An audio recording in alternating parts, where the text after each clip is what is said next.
explore the frontier of internet money and internet finance. This is how to get started, how to get better, and how to front run the opportunity. I'm Ryan Sean Adams. I'm joined with David Hoffman, and we're here to help you become more bankless. David, we've got an episode we've never done before. Can you describe what listeners are getting into today? Yeah, I recently put out the article all about crypto culture on the Bankless newsletter. And that was the first article that I ever did a discovery process on. And so I went out to different people who I knew could speak about crypto culture, because the theory is crypto culture is awesome and fantastic, and we all want to export it to the rest of the world. But when I was talking to my friend Amin Soleimani, he forwarded me off to this Before Bitcoin series from Peter Pan. And Peter Pan's been a key member of the Ethereum ecosystem, part of MetaCartel Ventures. And he back in 2018 wrote these 4 series about what he calls Before Bitcoin, the history of cryptography. And this is where I think crypto culture really got instantiated in the first place, where the early formation of these early cypherpunks who came together to fight these math-based battles, math versus the world or math versus the government, and has defined a lot of what this industry has come to be. And I immediately just realized how powerfully awesome these series are, these written series are. And so I wanted to get this information out to the world, to as many people as possible, because the story of Bitcoin and Ethereum and all the things that we're doing today on Ethereum, that story really started in the 70s. It didn't start in 2009 when the first Bitcoin block was mined. And it didn't start in 2015 when Ethereum was launched. It started in 1970 when some of these early cypherpunks shook hands for the first time and decided to build something together. Guys, this is really important listening for you today. If you're in the Bankless program, you know that everything in crypto is an intersection between all of these various fields. We've done episodes on the history of money before, and that's important for you to understand. But equally important is the history of cryptography. That is one of the underpinnings of this entire system. And this episode gives you the history of cryptography, tracking all the way back to the cypherpunk roots, and it gives you insight into the culture that surrounds crypto. So it's absolutely required listening. As far as format goes, guys, we're doing this a bit different. We're doing something we've never done before. Think of this as an audiobook. If you use something like Audible, which I do all the time, you're familiar with the format of audiobooks. That essentially is what the back half of this podcast episode is. It's a full-fledged mini audiobook for you. So at first, right after this intro, David and I are going to talk with Peter Pan, who is the author of this audio book, and get his insights into what we're about to get into. And then this audiobook is divided into 4 parts. It starts with part 1, the 1970s, around the public key saga. Part 2, the 1980s, which gets through the origins of decentralization. Then the 1990s and the crypto wars, and leads into 2000s and the birth of cryptocurrency. So David's going to be reading it as if he is reading an audiobook. The format was fantastic for me to absorb this material, and we think you're going to enjoy it as well. So today, you get a podcast plus an audiobook. I'm really excited about this episode, David. Yeah, it's truly a hidden gem, and I'm super happy that we were able to get what Peter Pan wrote into more ears. It's well deserved, and I think some of the information here is underappreciated and perhaps just unknown. And so we're going to make this information a little bit more known today. All right, with that, we want to tell you about the sponsors who made this episode possible. MetaMask is your go-to wallet for the bankless journey. If you're going bankless, you need MetaMask, period. Browser and mobile, get them both. This is your tool to unlock the world of DeFi. Here's my favorite part. Now you can swap tokens directly in MetaMask with a single swipe. This has got to be the easiest way to trade Ethereum tokens. Choose a token you own, a token to exchange it with, and get your quotes. If you like what you see, you hit swap. That's it. What makes swaps so useful is what happens behind the scenes. It compares dexes, aggregators, and market makers to find you the best price with the lowest network fees and the least slippage. This means you can swap a wider range of tokens, and swaps can even automatically split up your trade to give you access to better liquidity. You don't even have to think about it. Try it out. Download MetaMask for desktop or mobile now at metamask.io and start swapping. Bankless is proud to be supported by UNISWAP. UNISWAP is a new paradigm in asset exchange infrastructure. Instead of a cumbersome order book system where trades are matched with other humans, UNISWAP is an autonomous piece of software on Ethereum, which is what Ryan and I call a money robot. No human counterparties or centralized intermediaries, just autonomous code on Ethereum. Input the token you want to sell and receive the token you want to buy. Something brand new in the Uniswap ecosystem is the Uniswap Grants program is now accepting applications for grants. We have been saying this for a while and we'll say it again. DAOs have money and they are in need of labor. If you think that you have something to contribute to the Uniswap DAO, apply for a grant to Uniswap. Just look at the size of the Uniswap treasury. It's almost $3 billion. This mountain of capital is looking for labor. Do you have something of value to contribute to the Uniswap DAO? No matter how big or small your idea is, you can apply for a uni grant at unigrants.org and help steer Uniswap in the direction that you think it should go. That's exactly what we did to get Uniswap to be a sponsor for Bankless, and you can do the same for your project. Thank you, Uniswap, for sponsoring Bankless. All right, Bankless Nation, we are here with the author of this fantastic series, Peter Pan. He is a community-first investor at 1KX. He's also an investor and part of the leadership of the MetaCartel Ventures Group and also VentureDAO. Peter, how are you doing? Doing great. Thanks, Ryan. Peter, this series of articles that you wrote almost reads like an audiobook, and that's kind of how I listened to it. Actually, I listened to it before I actually read the series. David was kind enough to record his voice reading through it, and I just downloaded it into my brain that way. But I was super impressed with the depth of research, but also kind of the narrative through line that this series of articles put together. It very much read like an audiobook.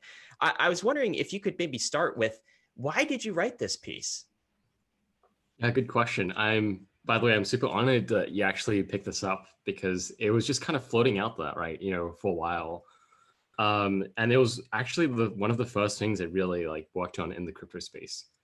So I joined the crypto space about nearly 4 years ago. And yeah, it was just firstly me, going through the usual cycle of learning about tokens, reading white papers, being fairly, lost amongst the buzz, right?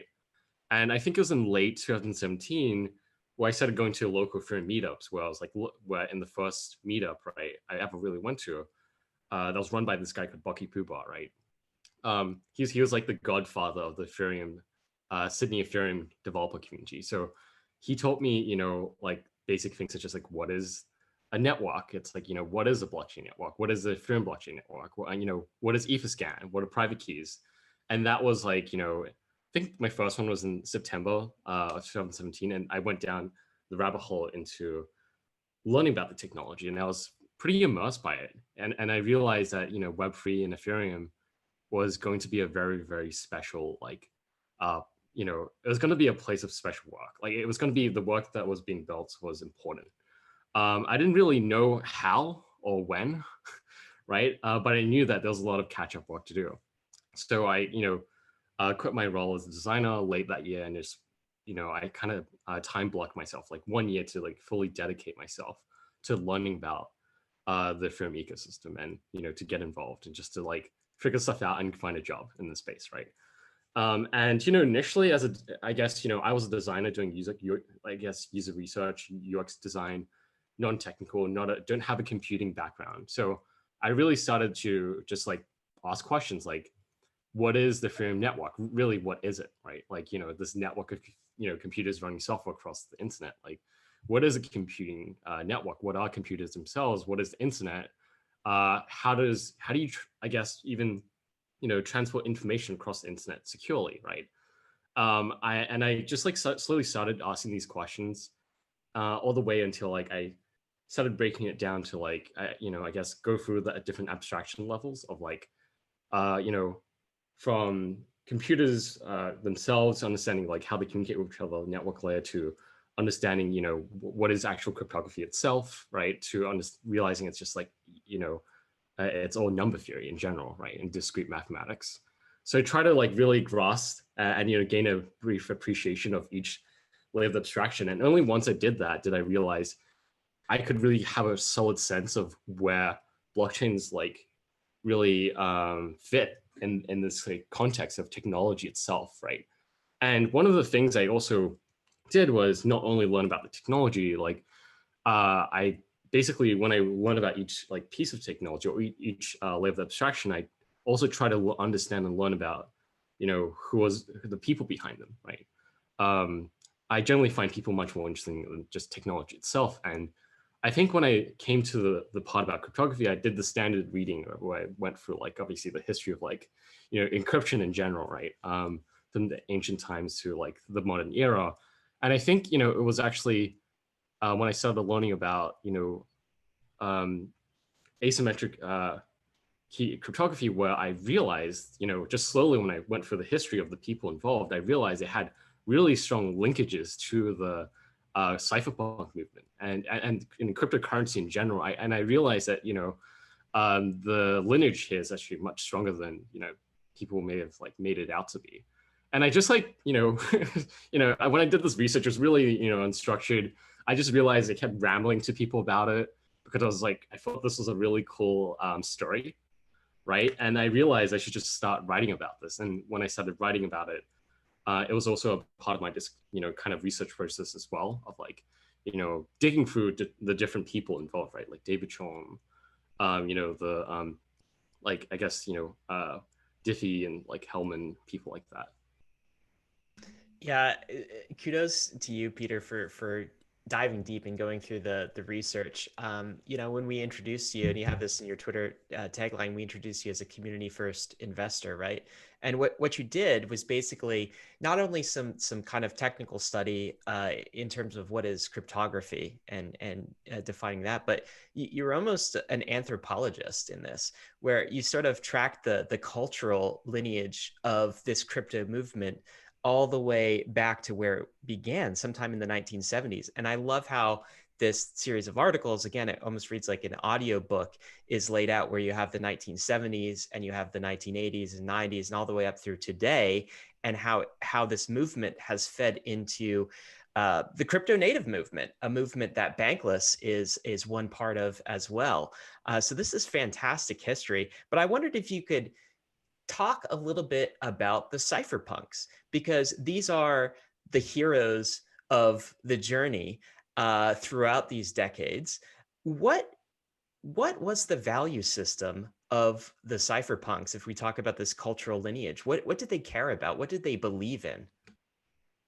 Yeah, I would probably call the first cypherpunks, I mean, obviously you had the 90s, right, movement of the cypherpunks, but I really think that it started with, Martin Hellman, Whitfield Diffie, and Ralph Merkle. Like they were the people who really came together to really publish the findings on how to solve like, the problem of asymmetric encryption and decryption, right? Right. Like I guess one distinction, for those who are listening, they'll probably learn this in the articles, but there was symmetrical encryption and decryption were like the key, for securing information. Encryption and decryption shared the same key, and because of that, you couldn't really share the key publicly, right, at all. So it was very hard to like actually transmit like secret information across unsecure like communication channels.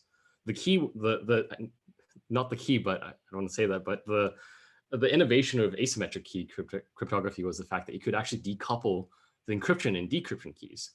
So you could encrypt something and actually publish that encrypted information, and you wouldn't need to, someone with the decryption key could then just decrypt that, right? And that encrypted information could be published anywhere, right? This was the problem to solve back in the day in the early 1970s. And, cryptography research until then was mostly, funded by the government and the military. And because of that, cryptography was really kept in the dark. It was like no one really understood much about it. It wasn't cool. But it was actually, Martin and Whitfield that they really like, there were two individual researchers that really set out to solve these problems individually, and they found each other. And when they found each other, they started, discussing, the research problems, and they realized they're working on the same thing. But the key thing was they had this choice of like, uh, I guess whether they should be working on this problem or whether they should be working for a larger, much more well-paid like corporation to do this sort of work. And one reason why they did do this in public, right, and publish an open source of work was because they believe that this technology is way too way too powerful for it to just be, to be gated by one government, to be, kept in the dark, right? And that was like one set of values that drove them to really like do all the research. And that really ushered in this like whole new movement around cryptography when they published the paper. It was the first ever piece of like really strong, really strong piece of cryptography that was pushed out into the public, and that created like a renaissance around cryptography itself. And this was like one of the themes, throughout the 80s as well with David Chaum's work. He really cared about. He was an advocate for privacy. He was a person who invented the idea around metadata and how like, encryption only encrypted messages, but not the data around the messages, right? Like when it was sent and so on.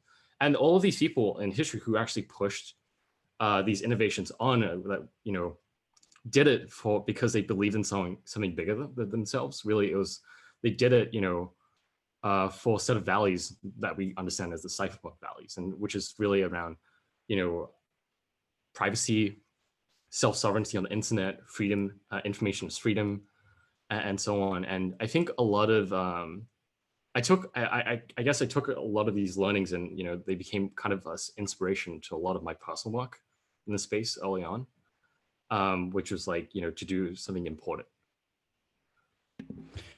Peter, there's a part of your article where it recapped an email that came out of the Cypherpunk email thread, and that part really stood out to me. And so I want to read a few lines here.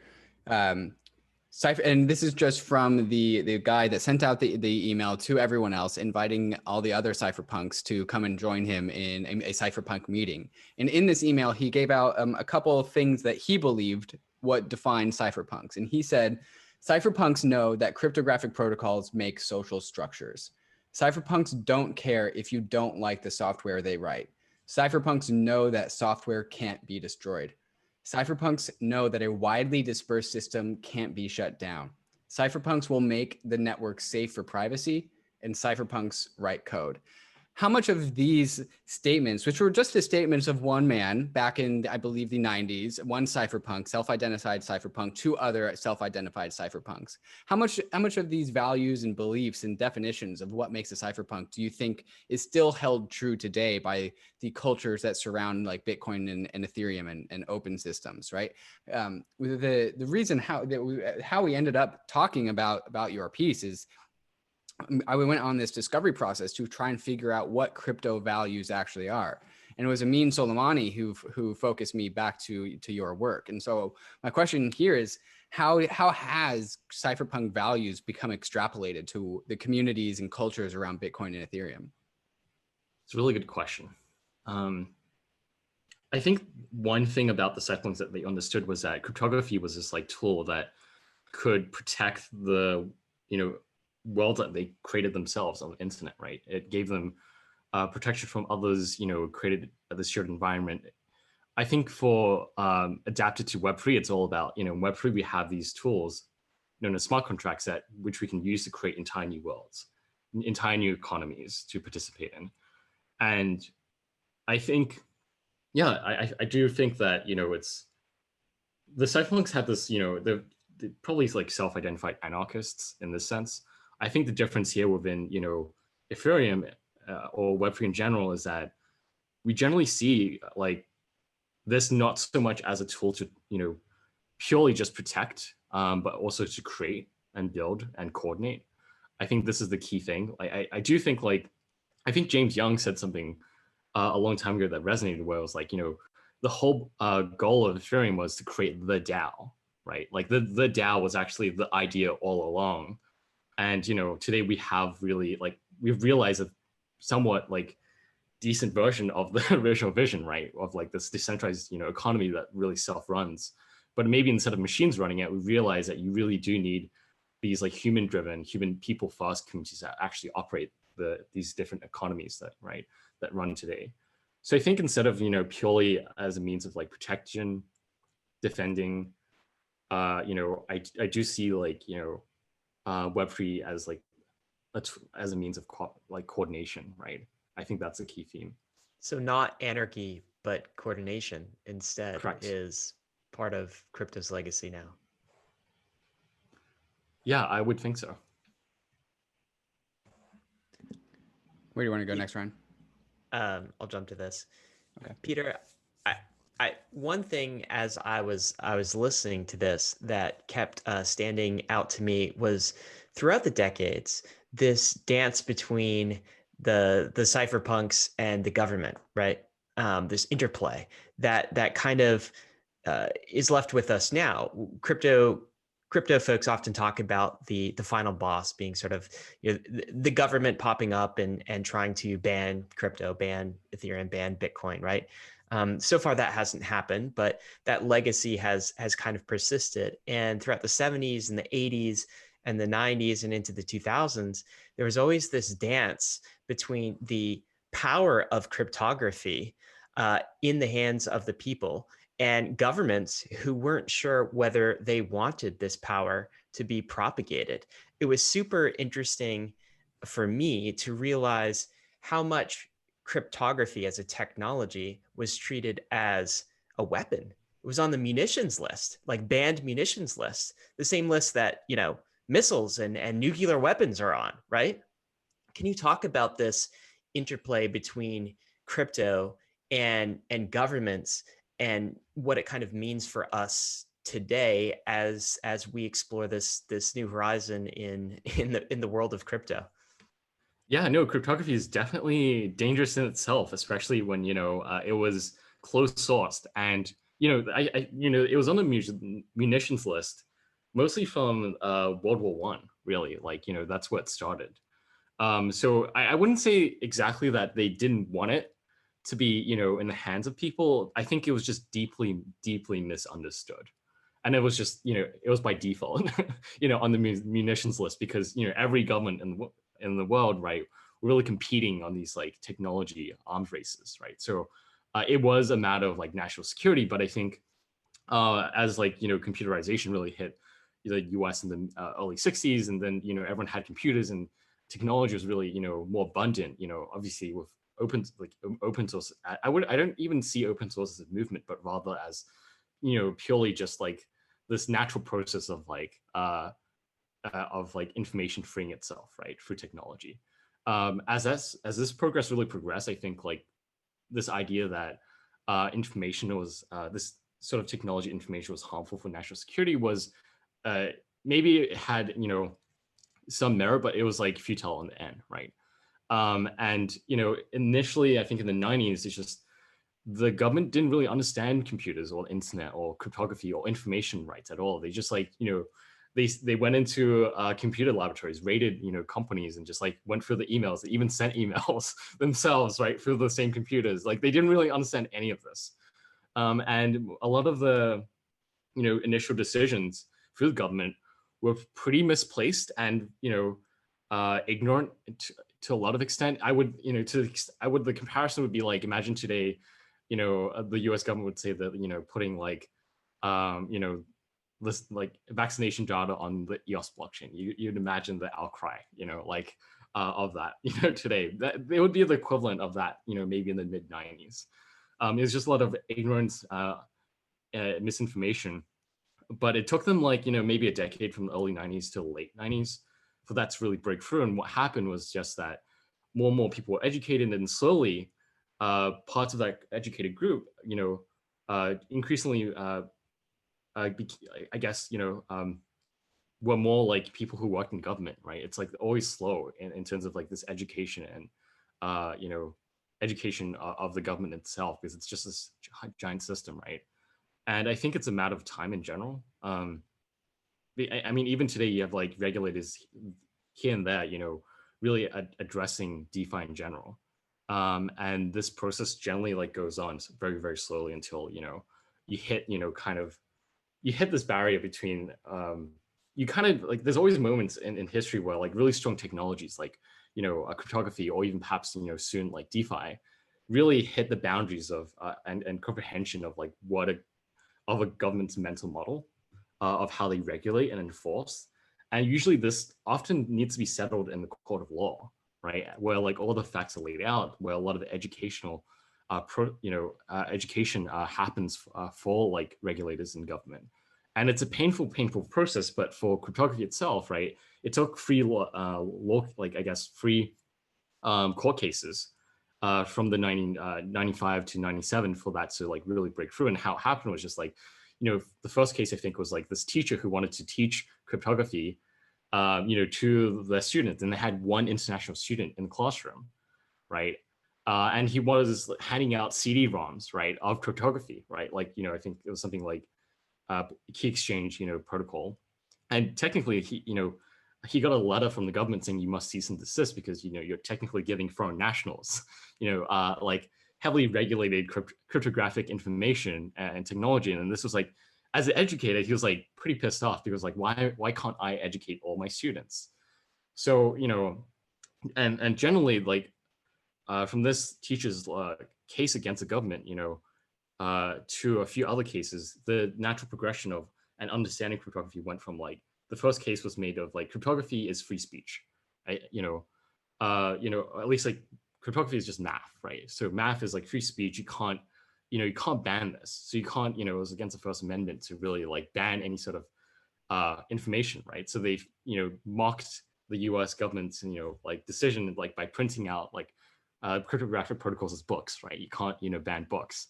And slowly this kind of grew like step by step into cryptography software is free speech, right? You cannot ban software. And slowly that, as it was just like a lot more education, the government really relented and finally removed it as a restricted, munition, right?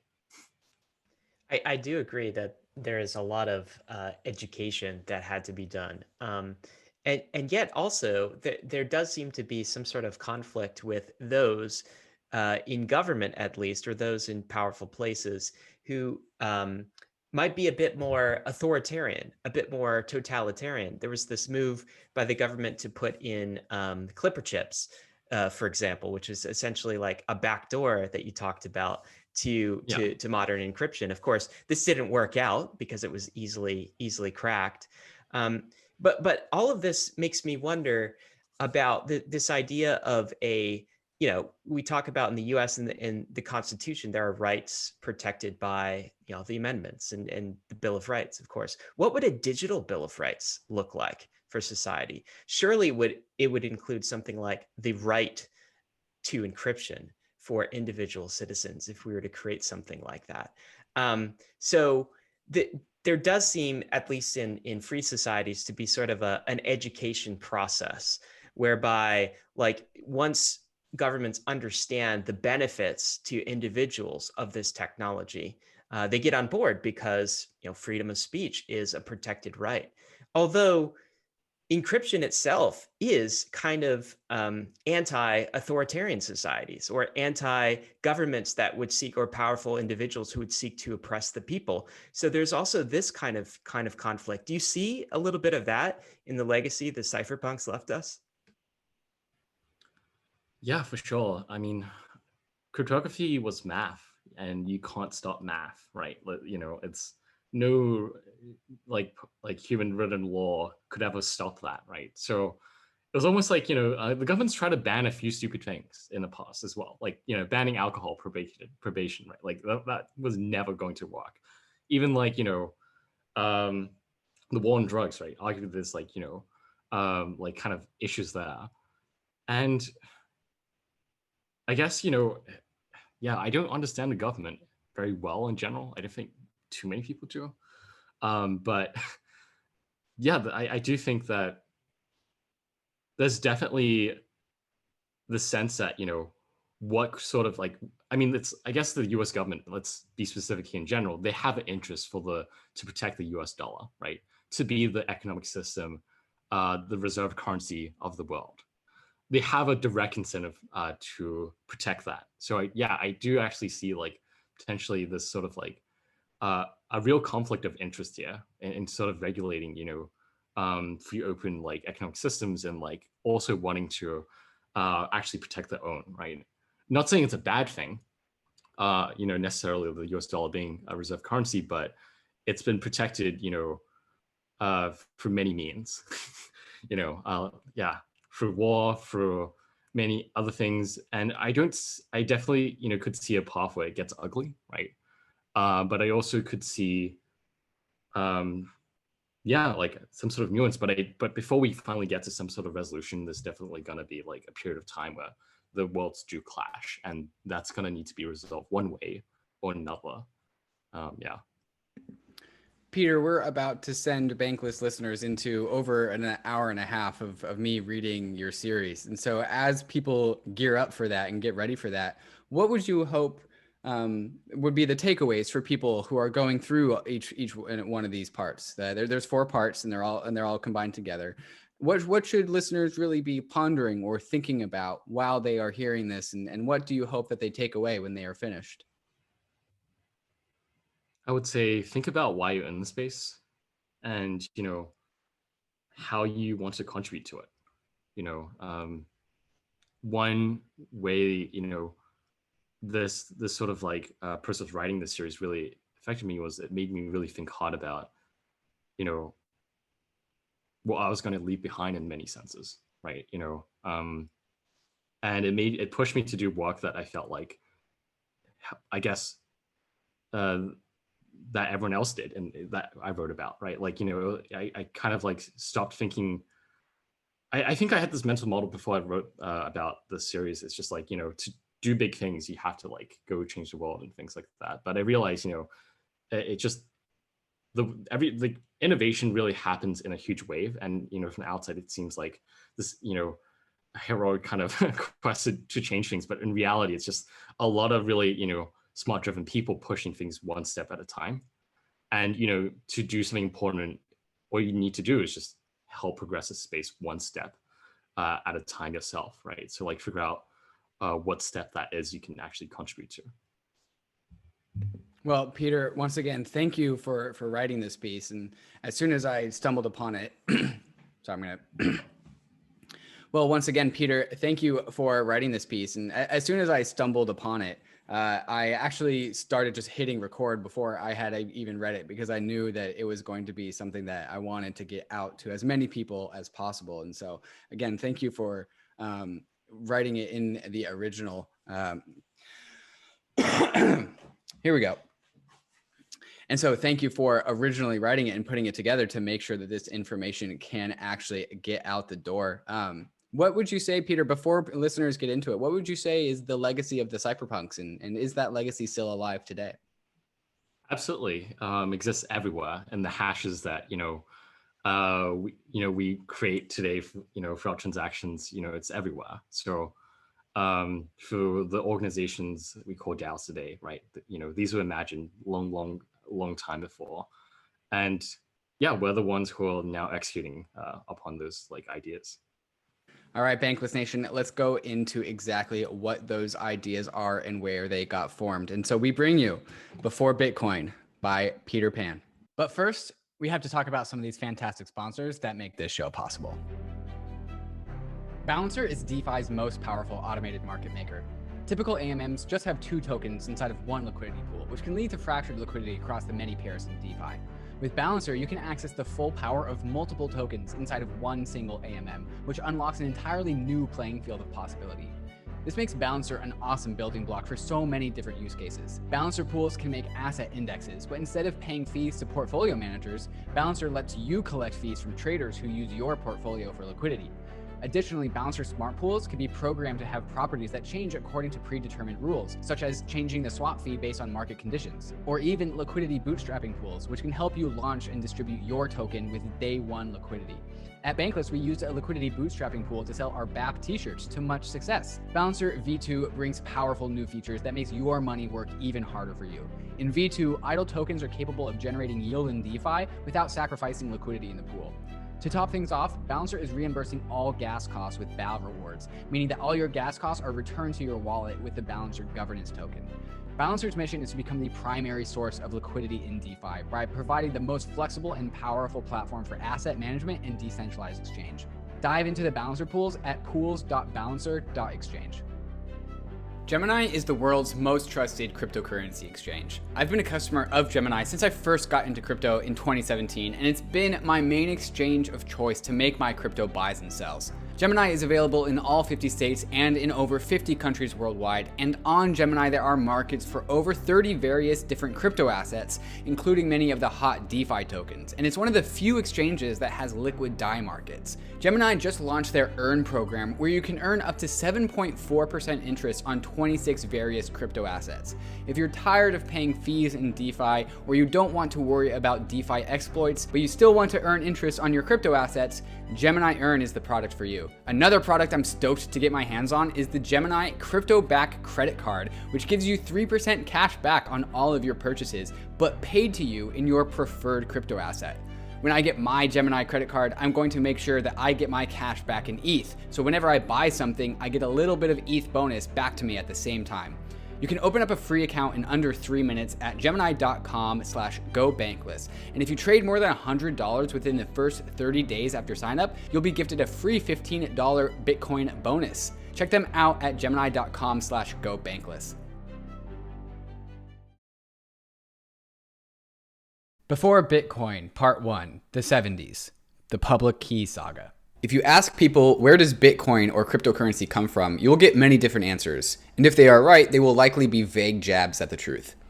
What many people do not know is that Bitcoin was a creation born out of the Cypherpunk movement.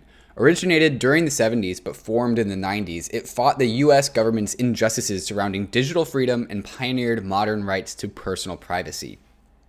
While you can try to understand the cypherpunks through a Google search, you may struggle to deeply understand the full picture unless you understand the context of the movement itself. You have to zoom out and think bigger. Who seeded the movement of the cypherpunks? Where did all the ideas come from? Before Bitcoin is a series which aims to give you a historical perspective of cryptocurrency's technology and philosophy. To do this, I'll be writing a 4 or 5 part series focusing on cryptography, the underlying mechanisms of all cryptocurrencies, along with the philosophies of privacy formed over time. This will be an exploration through the 70s, 80s, 90s, and 2000s, where in each decade an overview of the series is focused on these points. Part 1, the 70s. How cryptographic knowledge was democratized through the publication of public key cryptography. Part 2. The 80s, the origins of decentralized services, anonymous communication networks, and digital cash. Part 3, the 90s, the origins of the cypherpunks. And Part 4, the 2000s, technologies born out of the cypherpunk movement during the 2000s. And Part 5, Bitcoin, the original designs of Bitcoin and early coin forks. This series will be a long read. It won't be your typical 300-word pamphlet disguised as a Medium article written as a marketer or the usual short, punchy stuff you find. To understand anything, historical context is important, and the time to doing so is an investment. This aims to provide just that.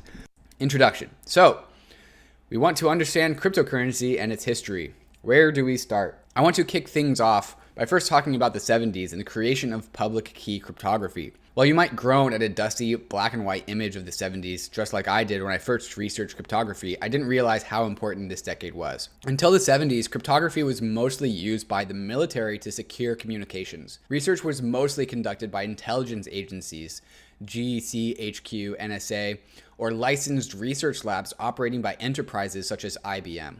Cryptography was used for commercial purposes, and the public had little access to the knowledge. The hold on modern-day cryptography would have been broken by the publication of Public Cryptography, released by 3 cryptographers known as Hellman, Diffie, and Merkle. Their work would result in the first big public wave of interest into cryptography. So what is public key cryptography? Cryptography is the practice of securing and protecting information against enemies or people who have no right to the information. It is the underlying mechanism that secures the authenticity and integrity of information, and ultimately what makes blockchains and cryptocurrency possible. Public key cryptography is a shift in the use of cryptography that now secures most cryptocurrency protocols. How does it work? Essentially, public key cryptography allows people to send encrypted information to a public address over unsecured channels. and only people with access to the public address's corresponding private key can decrypt the information. The private key is also used to sign off and authenticate information sent away to verify the legitimacy of its origin. In the case of cryptocurrency, while people can send bitcoins to a public address and see how many bitcoins it holds, only the owner with its corresponding private key can use the bitcoins and sign off on transactions. This was an extremely important concept for cryptography and would lead to the first big interest in cryptography. 3 cryptographers known as Martin Hellman, Whitefield Diffie, and Ralph Merkle would be behind. And they would have a very interesting story. So how did these researchers defeat the government's control on strong cryptographic knowledge? First, let's follow the story of a cryptographer known as Martin Hellman, a young, ambitious man. Hellman grew up as a nerd where he was exposed to science at an early age by his father, a physics teacher at a local high school. He remembers that, quote, "My father had books on the bookshelf that I would pull down and read about things, including one I remember, Ganot's Physics, an old physics text from the 1890s that he bought. Obviously, it was an antique, even for him, and my 7th grade science fair projects came out of that. So I was interested in science, but not particularly cryptography, and I loved math too," end quote. Early career. Following his interests, he studied electrical engineering from New York University and completed his master's degree in electrical engineering at Stanford University in 1967. Fairly well suited to academia, he did well and enjoyed his time at school. While it might be intuitive to assume that he studied cryptography at some point, he never much associated with the side of computer science until later on. Instead, early on, he was very career-driven, having already planned his life at an early age. He envisioned that he would be married at the age of 35, and until then, he would be traveling the world working in management for big businesses. At the age of 22, he set out to complete a PhD in some esoteric way of thinking called decision logic. Hellman saw a doctorate as an opportunity to counter his youth in management based on the logic of, quote, "If I had the PhD, it would be a way to help quell the questions like, what can this kid do?" Ironically, in his first year of his PhD, he had gotten married. That did not slow him down, and within 2 years of starting his PhD, at the age of 24, he achieved an early breakthrough. He released his dissertation, Learning with Finite Memory. Hanging on with his grand life plan, he followed his dreams to go work for IBM. For a brief moment, he was juggling the decision to either teach or work in enterprise, but guided by the allure of traveling the world and a lot more money, he decided, quote, "No thanks, I don't want to be poor." Early influences of Harry Feistel and Peter Elias. So he went off to work for IBM at the Thomas J. Watson Research Center in New York. Hellman worked in the pattern recognition department, building machines that tried to recognize numbers from photographs. While Hellman's work was nothing to do with cryptography, IBM and its own division focused on cryptographic research. From that division, he met a German researcher called Horst Feistel. Through their friendship, Feistel introduced Hellman into cryptography. They often had lunch discussing cryptographic systems and seemingly unsolvable problems. Hellman regards Feistel as one of the biggest early influences and would go on to later design the government's data encryption standard, DES. As he mentally matured, and also when his wife was pregnant, he asked himself, do I really want to be traveling the world, or do I want to have more time with my family? It was the timeless dilemma that we had to face throughout history. Wife and child versus money. Choosing family, he became an assistant professor at MIT's Department of Electronic Engineering. This is where he met Peter Elias, MIT's head of the electronic engineering, who collaborated on research with Claude Shannon, the father of information theory. If that means nothing to you, he essentially invented the modern-day cryptography that was used in World War II.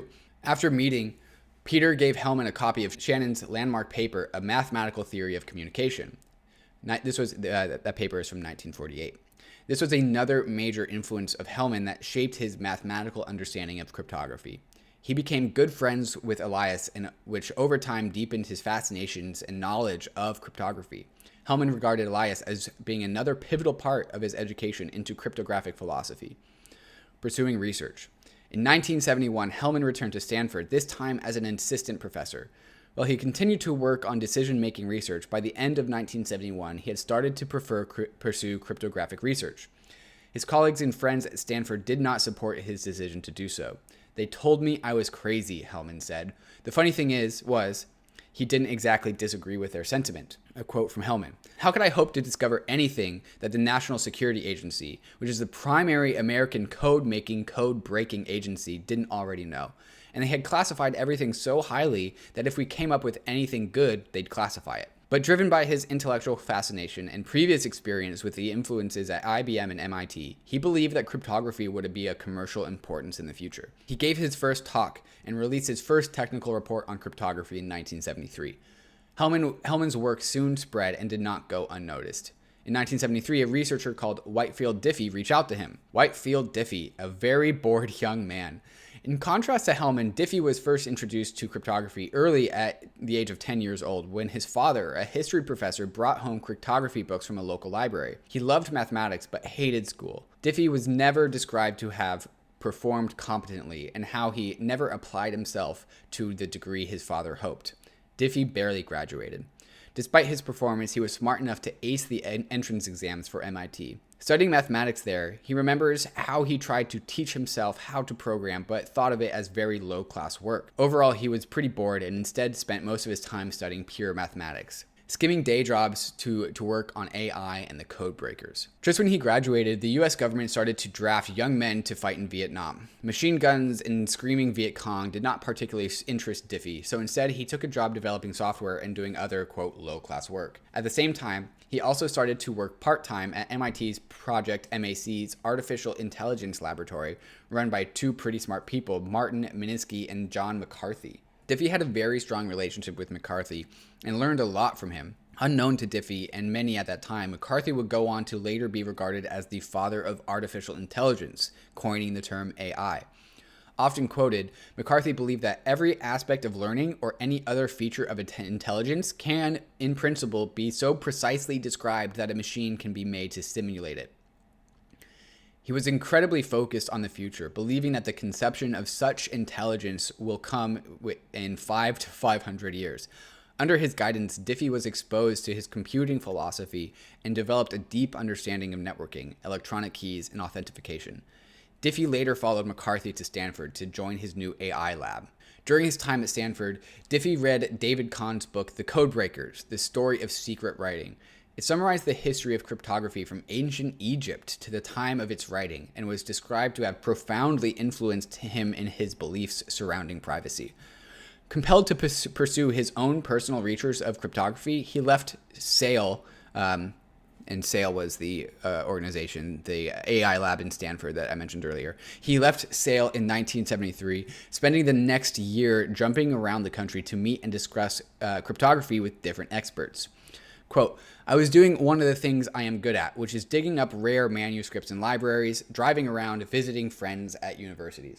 And in 1974, as part of his research, he visited IBM Thomas J. Watson Laboratory at Yorktown Heights to meet with a cryptography research team.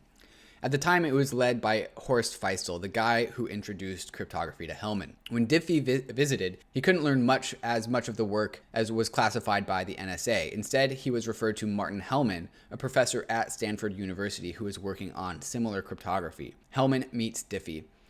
In the fall of 1974, WIT shows up on my doorstep. I'll never forget that day. Hellman in 2011. Through a referral, Hellman agreed to meet Diffie at his house in 1974. Diffie came in the afternoon but stayed for dinner and left at 11 p.m. The short meeting expanded over hours of discussion. Hellman recounted how working in a vacuum had been taxing in a way, and finding a kindred spirit was really something. Soon after, Diffie took a job at a local research group, and like his first job, he would soon spend more time working with Hellman on cryptography than his actual job. Early in 1975, they had something else to worry about. The DES, Data Encryption Standard, DES. Early in 1975, the government published the DES. It was the first encryption cipher that was approved for public and commercial use. The NSA published the adoption of the DES by financial services and other commercial sectors where strong encryption was needed: SIM cards, network devices, routers, and modems.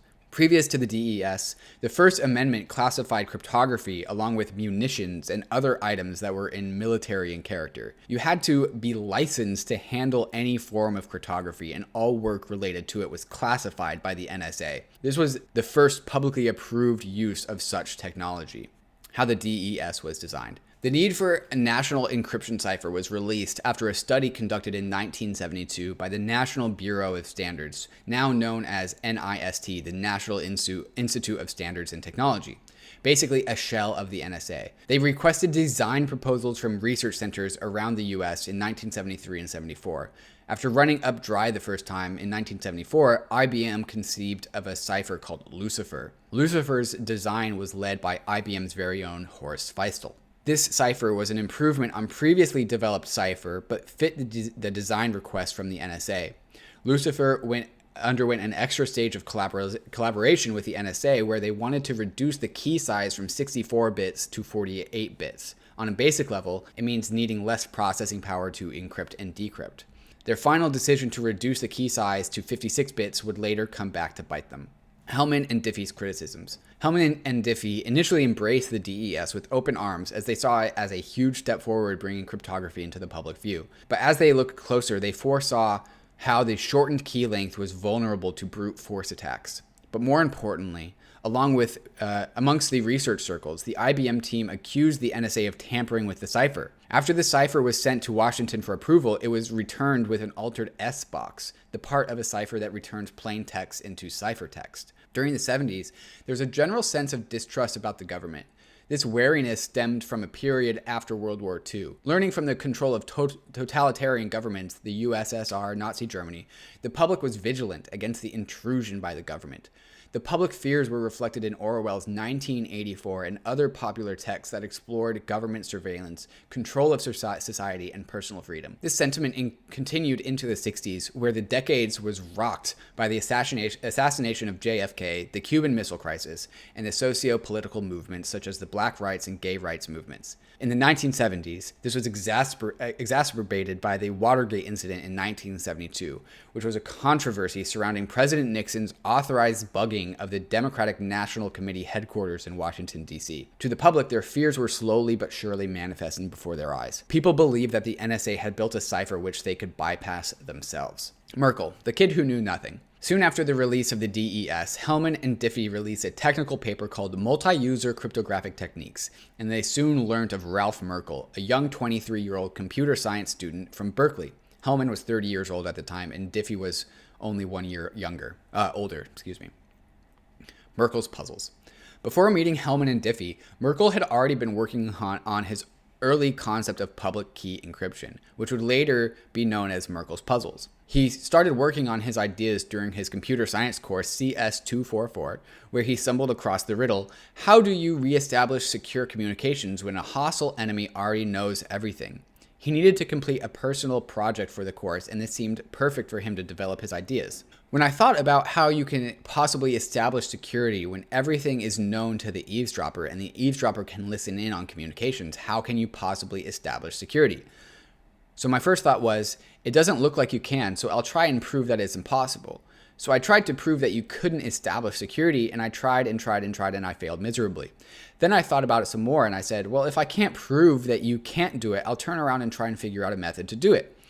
And when I tried to come up with a method for doing it, having just tried to prove you can't do it, I knew there were cracks in my proof so to speak, and I knew where I could try and slide through. So I worked on those places, and lo and behold, it turned out it was possible. I could use the cracks in my proof to come up with a method for actually doing it. And when I figured out how to do it, there was the traditional aha moment where I said, quote, oh yeah, that works, I can do it. That happened very rapidly, and it was all one night of staying up late and thinking and then realizing, oh my gosh, I can do this thing. It seems very counterintuitive, but I can actually figure out a key. I can establish a cryptographic key over an open communications line, even if the enemy, the interloper, the eavesdropper knows everything. With no theoretical or historical knowledge about cryptography, he was unaware of how the problem was considered to be unsolvable. He put everything into a paper and shared it around. The head teacher of the security course couldn't understand his work and told Merkel to bug her off. And when he submitted his work to the CACM, a well-respected computer science journal, he was rejected. But this time, not because it was nonsense, but because the editor thought his contents of his work were, quote, not in the mainstream of present cryptography thinking. However, he also shared it with a computer scientist called Peter Blateman, who immediately noticed the value of his work. Unbeknown to Merkel, Blateman was friends with Diffie, who invited him out to a cryptography meetup in Stanford. During a car ride, it might be Blattman briefly outlined the problem Merkle was working on. Apparently, Diffie had been obsessing over the problem for years, and upon hearing about how some young computer science student had potentially solved the problem, he dismissed such a possibility, erupting into an outburst. But once Diffie was calm again, he became excited about the possibility of such a solution. Hellman and Diffie had recently submitted a paper which explored the applications of public key encryption under the assumption that it was possible. Diffie gave Blattman a copy to give to Merkle.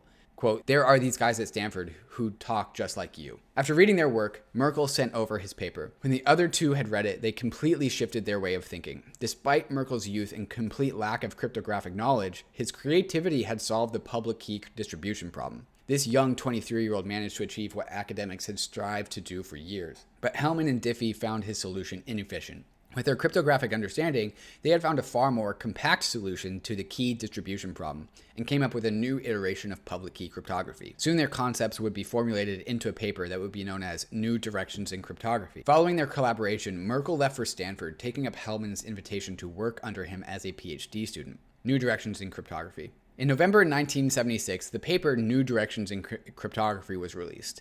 It discussed fundamental problems of cryptography, public key cryptography, and protocols that facilitated authenticated communication. Merkle was credited for his independent work, but in the end, the communication protocol was named the Diffie-Hellman Key Exchange. However, despite this, in 1977, when public key encryption was patented, Merkle was credited as one of the three inventors. Diffie reflected on Merkle as possibly the most inventive character in the public key saga. The system had since been known as the Diffie-Hellman Key Exchange. While the system was first described in a paper by Diffie and me, it is a public key distribution system, a concept developed by Merkle, and hence should be called the Diffie-Hellman-Merkle Key Exchange, if the names are to be associated with it. I hope this small pulpit might help in that endeavor to recognize Merkle's equal contribution in the invention of public key cryptography.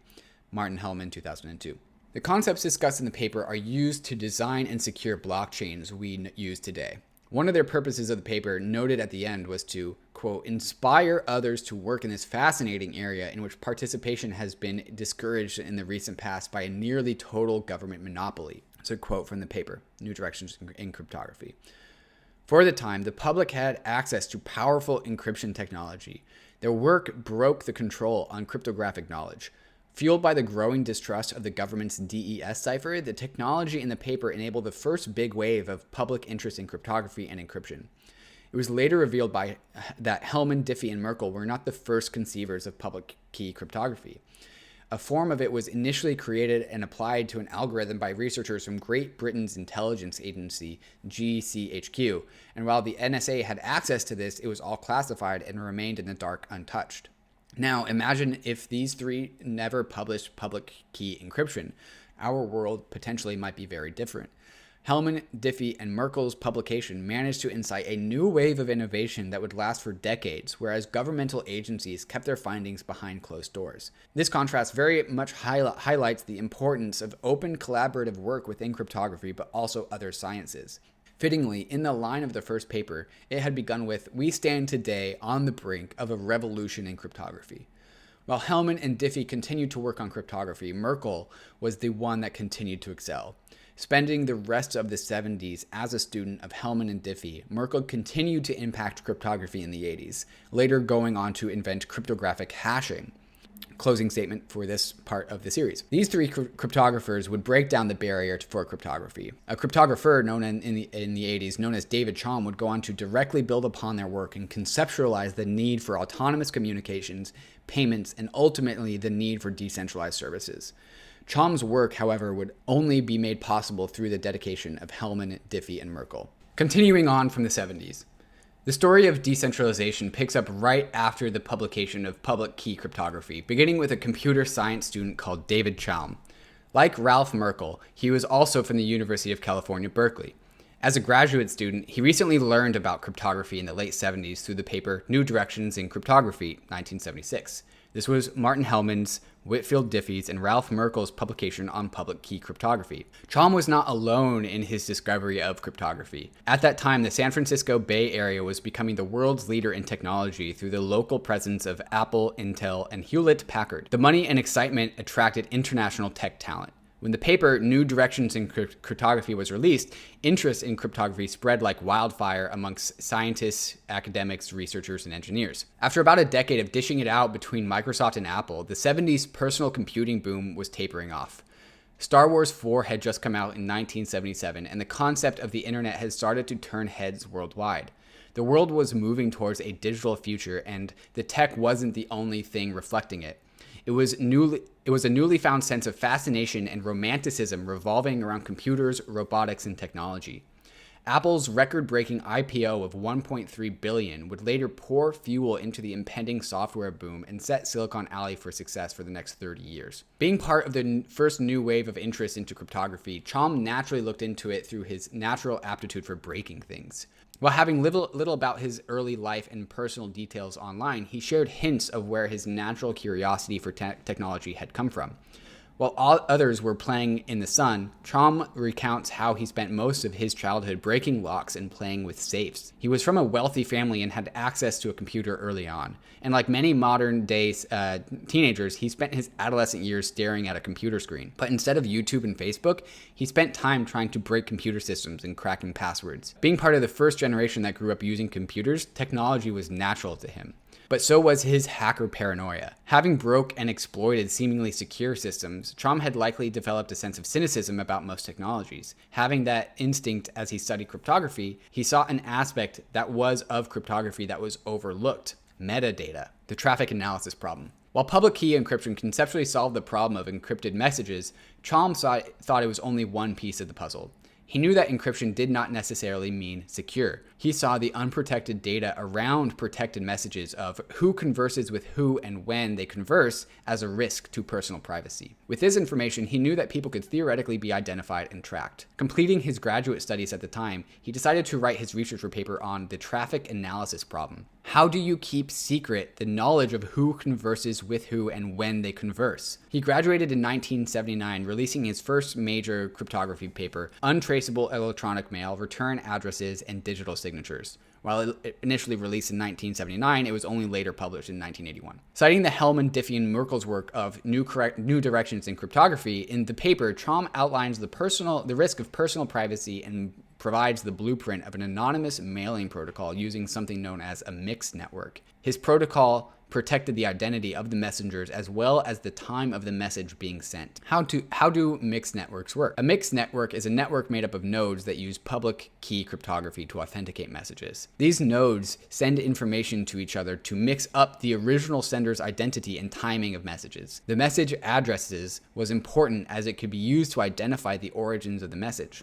The timing of the message could also be used to identify the messages that would correspondingly move within a network. With a mixed network, when you send a message to someone, the encrypted message would first be passed to a node where it would be batched with other messages from other senders. This batch would then be sent between different nodes. Think of a pinball full of messages bouncing around different nodes. In the end, the message would exit out of the network and end up at the intended address with the original sender hidden. For replies to the message, it would be sent back to the original address that would be unknown to the sender. Thus, the identity of senders and order of messages would stay unknown and prevent the ability to trace and spy on messages. While designing the network, he dismissed a solution that used a single message authenticator, believing that would be easily compromised. Instead, he insisted that ideally each participant is an authority. The mixed network protocol would be used to build Tor, the anonymous browser that you can use to buy drugs or hire hitmen. Yes, incognito mode is not anonymous. Mixing is also used by Monero to anonymize transactions. Untraceable payments. Understanding the potential risk of unprotected metadata, he also saw financial transactions in the same light. In an increasingly digital world, Chom believed that e-commerce would play a huge role in the world, but so would the traceability of consumed payments. He believed that the timing of transactions and goods purchased not only enabled the tracking of people, but allowed for the profiling of individual lifestyles, consumer choices, and political leanings. Quote, "The time of payment for every transaction made by an individual can reveal a great deal about the individual's whereabouts, associations, and lifestyle. For example, consider the payments or such things as transportation, hotels, restaurants, movies, theater, lectures, food, pharmaceutical, alcohol, books, periodicals, dues, religious and political contributions. In 1980, he patented a digital cash system secured by cryptography, which would form the basis of cryptocurrency. Patent number 4529870 outlined a protocol that was able to conduct financial transactions with an external system, exchange data with an external system, contain an ID linking to the ownership of data within the external system, store data relating to the interactions within the external system, and secure the stored data through cryptography where it could be accessed using a secret ID known to the owner. Chom later fleshes out the concepts of anonymous payments in his paper, Blind Signatures for Untraceable Payments, that was later released in 1982. Similar to the concept of mixed networks, his proposed payment protocol required including the masking of the sender, the amount being sent, and also the time of the transaction, stumbling onto the concept of decentralization. Back then, as a student, his work was dismissed as political and radical by his peers. Similar to Martin Hellman in the 70s at Stanford, Chom also faced scrutiny over his work. Upon pursuing his doctorate studies, his head teacher told him, "Don't work on this because you can never tell the effects of a new idea on society." Ironically, his head teacher would turn out to be right. Despite the pressure from his peers, Chom decided to continue his doctoral studies. Revisiting the ideas in his first paper about mixed networks, he decided to research the concept of trust in computer systems. As a hacker, Chom did not trust central authorities in computer systems, as he thought that they could be easily hacked. Instead, he believed that systems where participants were authorities were harder to compromise. Researching the concept of computer systems that establish trust between parties that don't trust each other, Chom argues for the need for decentralized services in his dissertation, Computer Systems Established, Maintained, and Trusted by Mutually Suspicious Groups, paper 1982. Here are some quotes. "It is not enough that the organization maintaining a computer system trusts it. Many individuals and organizations need to trust a particular computer system. There are many other similar applications of computers which involve private sector records relating to consumers, such as those arising from credit, insurance, healthcare, and employment relationships. Public sector record keeping, such as areas as tax, social security, education, and military service, are quite similar. All of these applications involve one group who owns or controls the computer systems and who is particularly concerned with reliability in maintaining the operation of the system and with ensuring the survival of the data maintained by the system. They will be called trustees. A second group or set of groups are primarily concerned about the confidentiality of the data, which relates to them that is available to the system. There may be a third group or set of participants which may overlap with the first and second groups who are concerned about the correctness of the operation of the system." Initially led by his concerns towards communications metadata, his idea of mixed networks was one of the first concepts of a decentralized service. His concerns about metadata led him to focus on the need for anonymizing payments.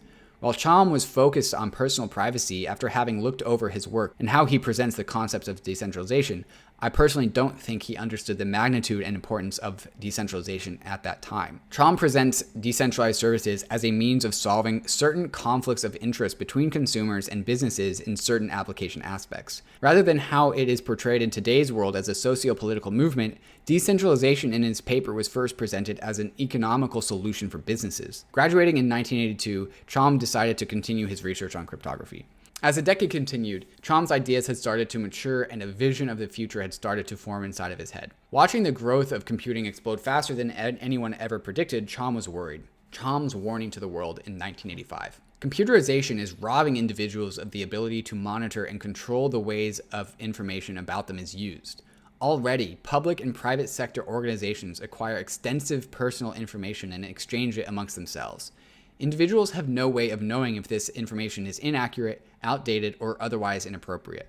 New and more serious dangers derive from computerized pattern recognition techniques. Even a small group of them using them and tapping into data gathered in everyday consumer transactions could secretly conduct mass surveillance, inferring individuals' lifestyles, activities, and associations. The automation of payments and other consumer transactions is expanding these dangers to an unprecedented extent. Wow. This is me, David, speaking now. This was in 1985, and I think we can extrapolate that into the world today, where we talk about Twitter, Facebook, YouTube, and the control that these technologies implicitly have over our lives due to the metadata that we give these things for free. Pretty crazy that Chom predicted this in 1985. All right, back to the article.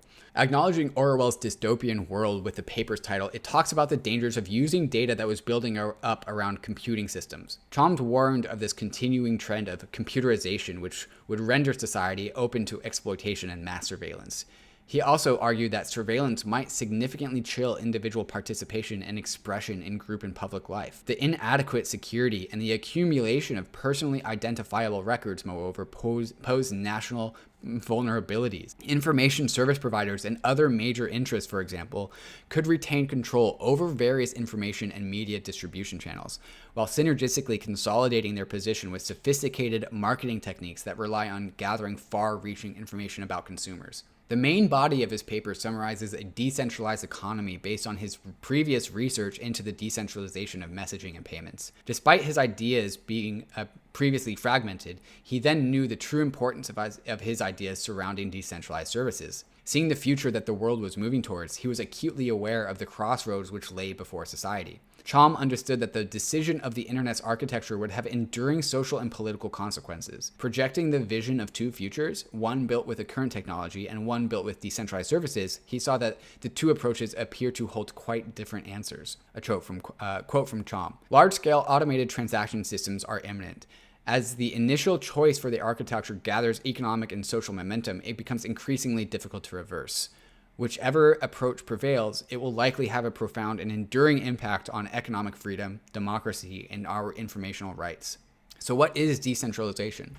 One of the most fundamental beliefs Chom had was the right to personal privacy. With the world becoming ever more interconnected, he saw the need to protect personal data. He saw cryptography as a means of doing so. If you think about it, cryptography is essentially the practice of protecting information against individuals that didn't have permission to access it. Cryptography is a digital law enforced by the law of mathematics, a force beyond central control. No one is above it. And when individuals are empowered to control and protect their data using cryptography, only then can true personal privacy be realized. Chom saw decentralized services as the means of protecting privacy.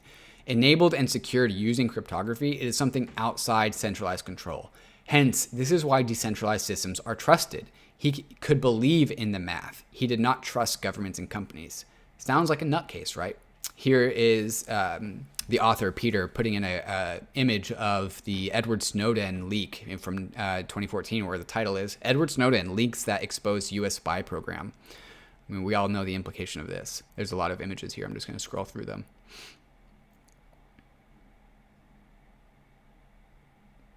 Yeah, Facebook. Cell phone metadata worries are added to the fallout from Facebook's data scandal. The news. Users have been reporting that personal data held by Facebook shows that the social network has collected metadata about phone calls and text messages on Android devices. Facebook says that the logs are part of an opt-in feature, adding that it will never sell this data, and this feature does not collect the contents of calls and messages.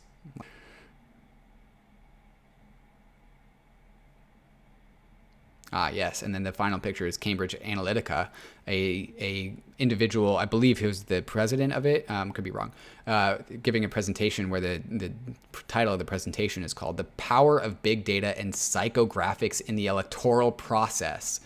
Jesus, like I don't even need to connect those dots for you. I'm sure the listener can do that. All right, back to the article. Wow, was David Chom a time traveler? No, he was not a time traveler. He just had an exceptionally clear thought in his vision of the future. He was right, wasn't he? Yes, kind of. While it does seem that way, we haven't gone down the route of decentralization. No system is ever perfect, and I wonder if we would be dealing with the problems of the same magnitude if the world did follow the heat of Chom's advice. Nonetheless, history has so far pointed towards the need for decentralized services. After 30 years after his paper, the world did indeed build itself around centralized services. With 2.2 plus billion users on Facebook, the world's data was protected by goodwill. Goodwill did not hold up. Goodwill and the promise of Facebook had little power against the CIA and government. The lack of cryptographic ownership led to the abuse of data by Cambridge Analytica. So is it too late?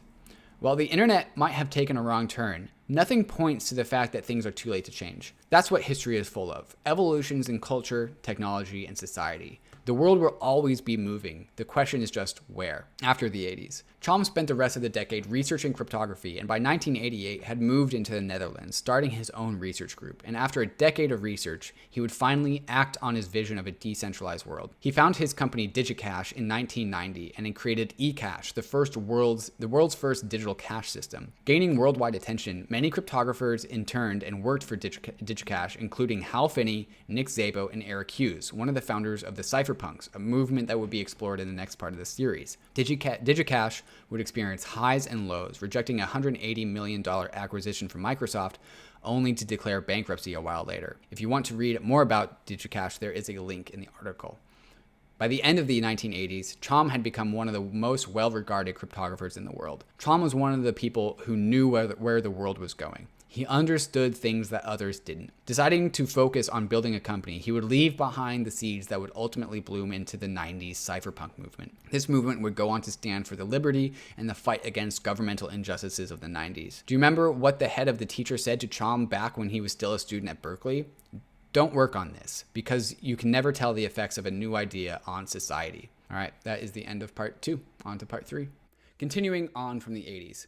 During the 80s, technology, software, and computing made massive strides. In 1982, Adobe, Autodesk, and Sun Microsystems were founded. 1983, Intuit was founded and Microsoft Word was released. In 1984, Cisco was founded. Dell was founded. Hewlett-Packard released their first inkjet printer. 1985, AOL was founded. 1987, McAfee Antivirus was founded. 1989, Adobe Photoshop 1.0 was released, and Apple broke into the top 100 US companies ranked by revenue. While the world of tech shot ahead, other areas of life, law, and society failed to keep up. The Wild West of the internet was soon ruled by hackers with usernames that even 12-year-olds of today would cringe at. Criminals were becoming increasingly sophisticated through technology, while the U.S. government had remained recklessly clueless. Agent Baxter and the legendary Star Wars defense contractor Autodesk. In early April 1990, a rock band lyricist named John Perry Barlow received a call from the FBI asking for an interview. He was an early user of the internet and was part of many online communities. And while he didn't know why the FBI had contacted him, he thought it would be suspicious to turn down their request. A few days later, Special Agent Richard Baxter from the Federal Bureau of Investigation showed up at his doorsteps. Barlow was accused of being a part of a hacker group called New Prometheus, where they had distributed stolen Macintosh ROM source code. Despite Agent Baxter producing little evidence of his allegations, Barlow soon realized that he could not get through to Agent Baxter. Since this was a crime involving software and technologies, you would probably assume that someone half competently knowledgeable would be sent to investigate Barlow. Apparently no. According to Barlow, quote, "Complicated by Agent Baxter's fairly complete unfamiliarity with computer technology, I realized right away that before I could demonstrate my innocence, I would first have to explain to him what guilt might be." The interrogation dragged on for 3 hours. He had been told, for example, that Autodesk, the publisher of AutoCAD, was a major Star Wars defense contractor and that its CEO was none other than John Draper, the infamous phone freak also known as Captain Crunch. As soon as I quit laughing, I started to worry. Similar to how a dad might initially laugh at the clumsy moron of a son, as Barlow sat there, he soon started to worry for the future of America. At that moment, he realized how the confusion of Agent Baxter and the rest of the government might put everyone else's rights and freedoms at risk.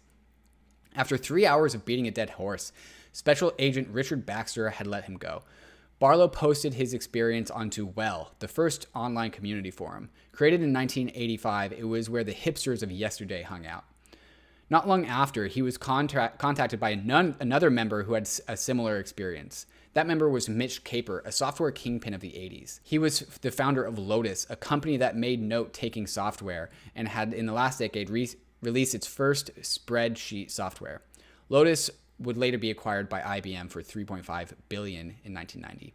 Caper was also accused of the same crimes committed by the hacker group New Prometheus. He was also very alarmed by the FBI's lack of understanding with software and technology.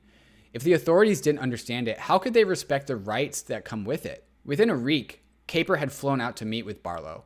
As a snowstorm raged outside Barlow's offices, they talked about their experiences as well as the recent Secret Service raids of Operation Sun Devil. Operation Sun Devil was a part of the Clinton administration law enforcement effort targeting cybercrime. Early in January, they had released a public statement announcing it. Our experience shows that many computer hacker suspects are no longer misguided teenagers mischievously playing games with their computers in their bedrooms.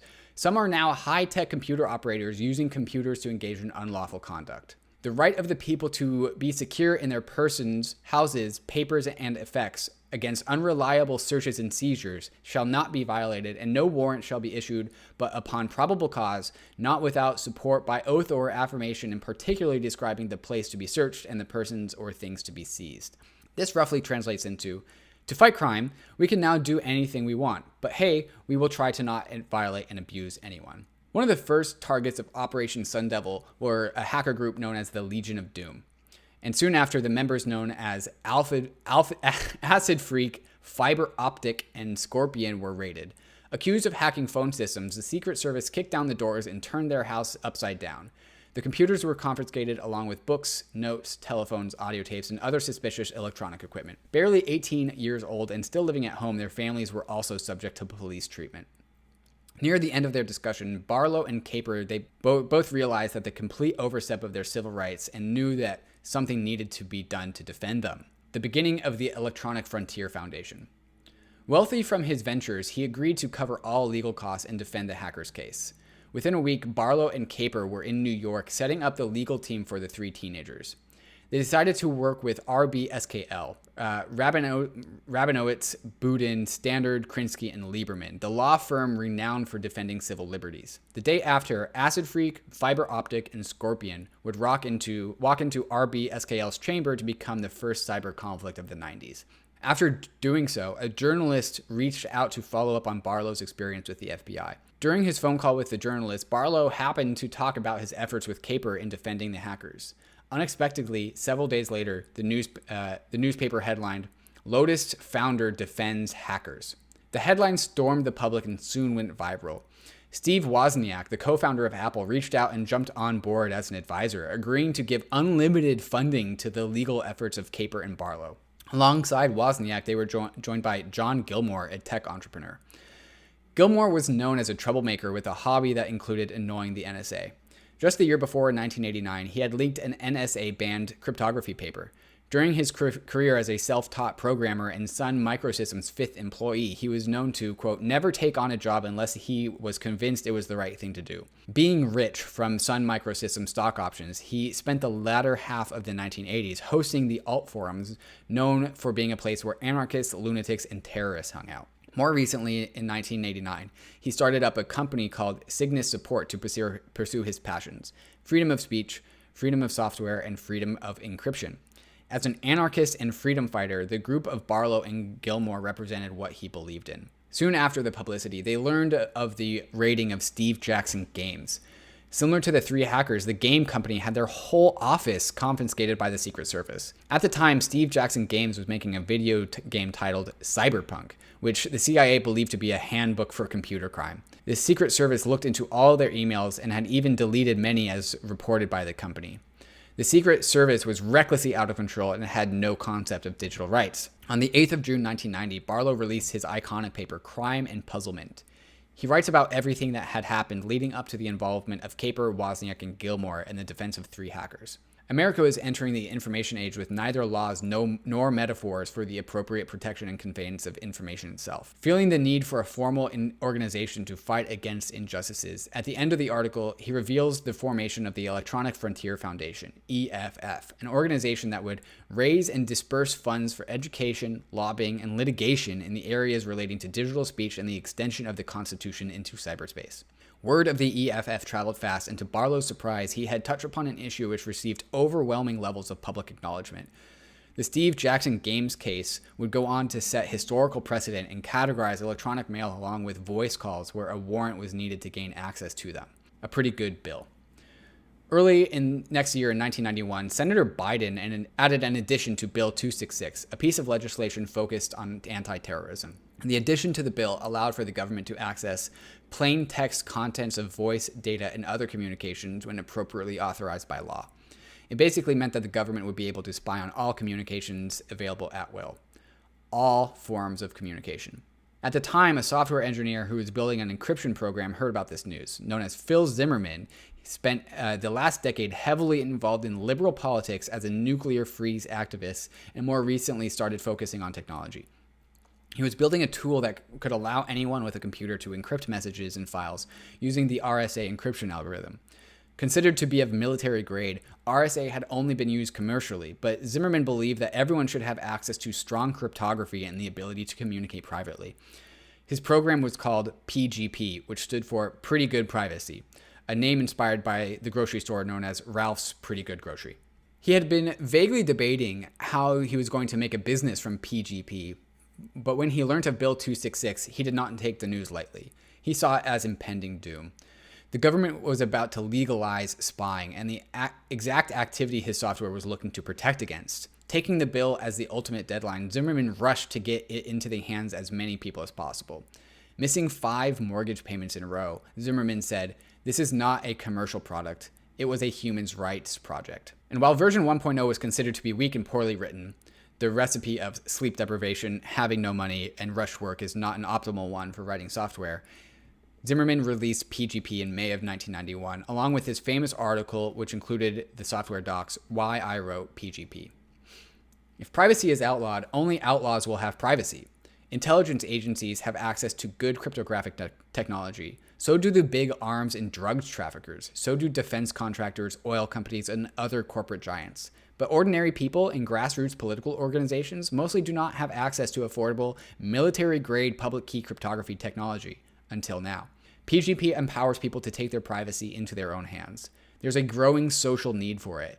That's why I wrote it. He started uploading PGP to different forums and sites. It was open source, free, and didn't require a license for commercial use. He wanted to put military-grade encryption into the hands of everyday people in anticipation of impending doomsday. Helped out by his activist friends, PGP started to spread. Did you know, before the rise of most totalitarian governments, they confiscated and banned the ownership of guns? This was the case in Nazi Germany, the Soviet Union, and Italy during World War II, etc. Within a week, people started using it around the world, and within a month, thousands had already downloaded it.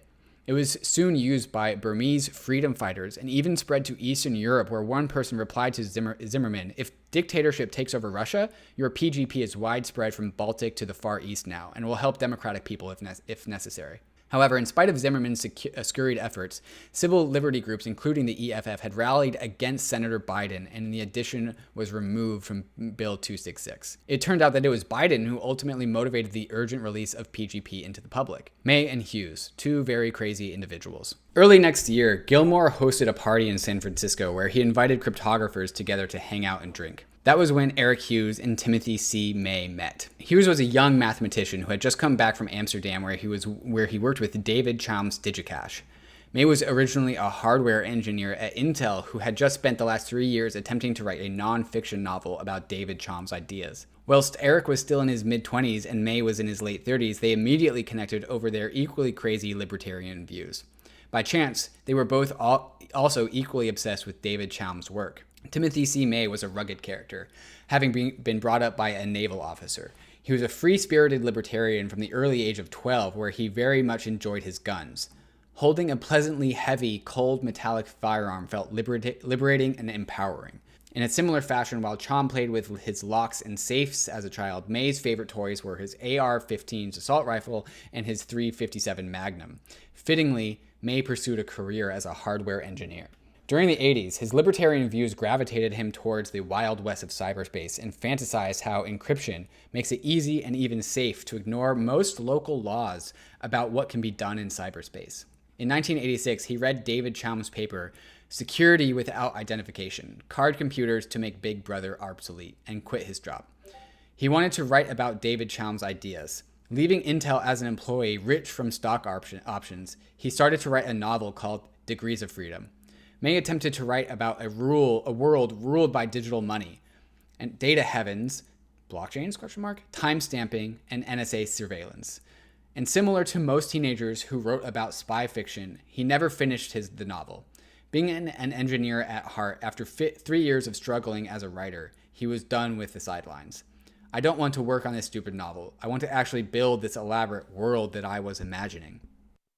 Eric Hughes had studied mathematics at Berkeley as an undergraduate student. During his time there, he was first exposed to the work of David Chaum at a cryptography conference, Crypto 86. Chaum had been talking about a system of digital money where he stressed the importance of anonymous payments in the increasingly digital world. Unlike others, Hughes was captured by the political implications of technology and cryptography. After a short consulting stint, he left for Amsterdam to work for David Chaum's DigiCash. But despite being obsessed about his research, Hugh described how he was not too fond of Chaum's personality, a comment that would not surprise any of the past and present DigiCash employees. After a short stint at DigiCash, he came back home. He had come back earlier in May 1991 to apply for a Berkeley graduate school. As Hughes had mentioned needing a place to stay while he looked for a place to rent, May offered to cover him. While it made sense then, Hughes agreed and came to live with May for a short while. Upon arriving, he ended up doing very little of what he was intending to do, look for a place to live. Instead, Hughes and May spent the 3 days straight just talking about crypto. Whilst others had day jobs, May was a rare mix of being rich as well as a failed author, and Hughes was a young 20-something-year-old with no responsibilities. We spent 3 intense days talking about math, protocols, domain-specific languages, secure anonymous systems. Man, it was fun, said May. The first meeting. Later in September of 1991, Hughes, May, and Gilmore came up with the idea of gathering a regular meetup of tech libertarians. They liked the idea and sent out Hughes to a newly rented house. So on a September Saturday morning, 30 or so academics, engineers, and crypto advocates sat on the unfurnished floor of Hughes' newly rented house. And so it began. May had prepared 57-page handouts detailing concepts of cryptography and other background information on the discussion that they planned. They included a diskette copy of PGP 2.0, which was released the week before. After ceremoniously distributing the packets, he began the meeting by reading aloud his 5-year-old creation, to which he called the Crypto Anarchist Manifesto. It was a political manifesto written back in 1988 during May's short-lived career as an author. It projected a vision of a future where the world's data, liberty, and governance were ruled by laws of cryptography and mathematics. He had originally written it for the cryptography conference, Crypto 1988. He printed out hundreds of copies and gave them out, but no one cared too much about the political implications of cryptography. But unlike those present at the Crypto 88 conference, as May read the manifesto out, the motley crew of crypto fanatics who sat on the floor nodded and grumbled in approval. Excerpt. If the government can't monitor you, it can't control you. Politics has never given anyone lasting freedom, and it never will. May didn't trust in the protection of privacy and freedom with companies. Instead, he trusted the law of mathematics to do so. May, in an early video conference in 2017, commented how at least 1 or 2 of the people present had probably created Bitcoin. After initial discussions around the world they lived in, they started to play a series of role-of-playing games that simulated cryptographic concepts. By now, you would probably have realized how huge geeks these people were. For the rest of the afternoon and evening, they used paper and envelopes to play out digital money, information markets, pseudonyms, hypothetical drug trading systems, and reputation systems. They had naturally arrived at the issue that Chaum had originally encountered, metadata and its exploitability. Frustrated at how cryptography had made little progress since the 80s, they talked about how they would go about implementing Chaum's solution of a mixed network. The group talked about cryptography all night long and ended up sleeping on the floor of Hughes' bare floor. During the next morning, while Hughes and May were buying bagels, they asked themselves, why limit the club to the physical world when the real mass of potential cryptography fanatics were on the cyberspace? They realized that the internet was going to be built in chat rooms, not in someone's living room. Within a week, Hughes developed Mailing List 1.0, a remailer list, think like an email chat room. The mailing list would send mails to and from different users and hide the original sender's identity behind a pseudonym. Hal Finney would implement PGP 2.0 into the remailing list, and another cypherpunk called Cottrell would implement message batching to hide the timing of messages. Hughes' girlfriend, Jude Millen, the editor of a tech magazine, commented how, "You guys are just a bunch of cypherpunks." A play on the word cyberpunk and cipher, the term would soon be worn as a badge of pride and political defiance. Within a month of the first meeting, the mailing list was up and members could subscribe by emailing cypherpunks-request@toad.com. After 13 years, David Chaum's concept of a mixed network was finally realized. The birth of the cypherpunks. This mailing list would become the harbor of America's most back-channel discussions surrounding cryptography, drug markets, assassinations, and government politics. Julian Assange, along with the creators of Tor, BitTorrent, and most likely Bitcoin, were part of this list early on. Within a week, it had 100 subscribers, and by the end of the year, there would be over 2,000 similar remailers hosted around the world. One of the first messages surfaced on the 10th of October 1992, which announced the details of the second Cypherpunk offline meetup. This time, it would be held in the offices of Cygnus Support, Gilmore's company in Mountain View, where Google now currently resides in. Here's what seems to be an email from the email list. The second meeting, October 10th, 1992. The second meeting will be held in the new Cygnus offices. Exact address and directions to follow.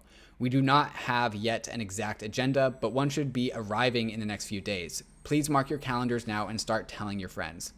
For this meeting and until further announced, we are using a transitive trust system for invitations.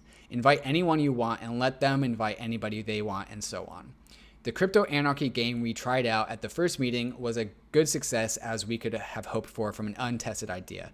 The game seems useful and fun enough to warrant continued play and play testing, so we'll be playing it again and on future meetings. We've observed several interesting emergent behaviors in the first session, including resellers and reputation behaviors. We'll play a 2-hour session this time and discuss it afterwards.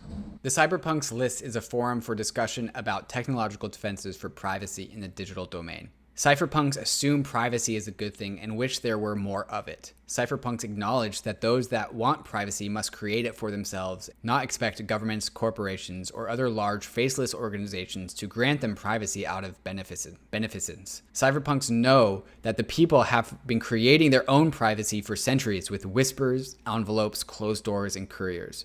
Cypherpunks do not seek to prevent other people from speaking about their experiences or their opinions. The most important means to the defense of privacy is encryption. To encrypt is to indicate the desire for privacy, but to encrypt with weak cryptography is to indicate not too much desire for privacy. Cypherpunks hope that all people desiring privacy will learn how best to defend it. Cypherpunks are therefore devoted to cryptography. Cypherpunks wish to learn about it, to teach it, to implement it, to make more of it. Cypherpunks know that cryptographic protocols make social structures. Cypherpunks know how to attack a system and how to defend it. Cypherpunks know just how hard it is to make good crypto systems. Cypherpunks love to practice. They love to play with public key cryptography. They love to play with anonymous and pseudo-anonymous mail and forwarding and delivery. They love to play with the DC nets. They love to play with secure communications of all times. Cypherpunks write code. They know that someone has to write the code to defend privacy, and since it's their privacy, they're going to write it. Cypherpunks publish their code so that their fellow cypherpunks may practice and play with it.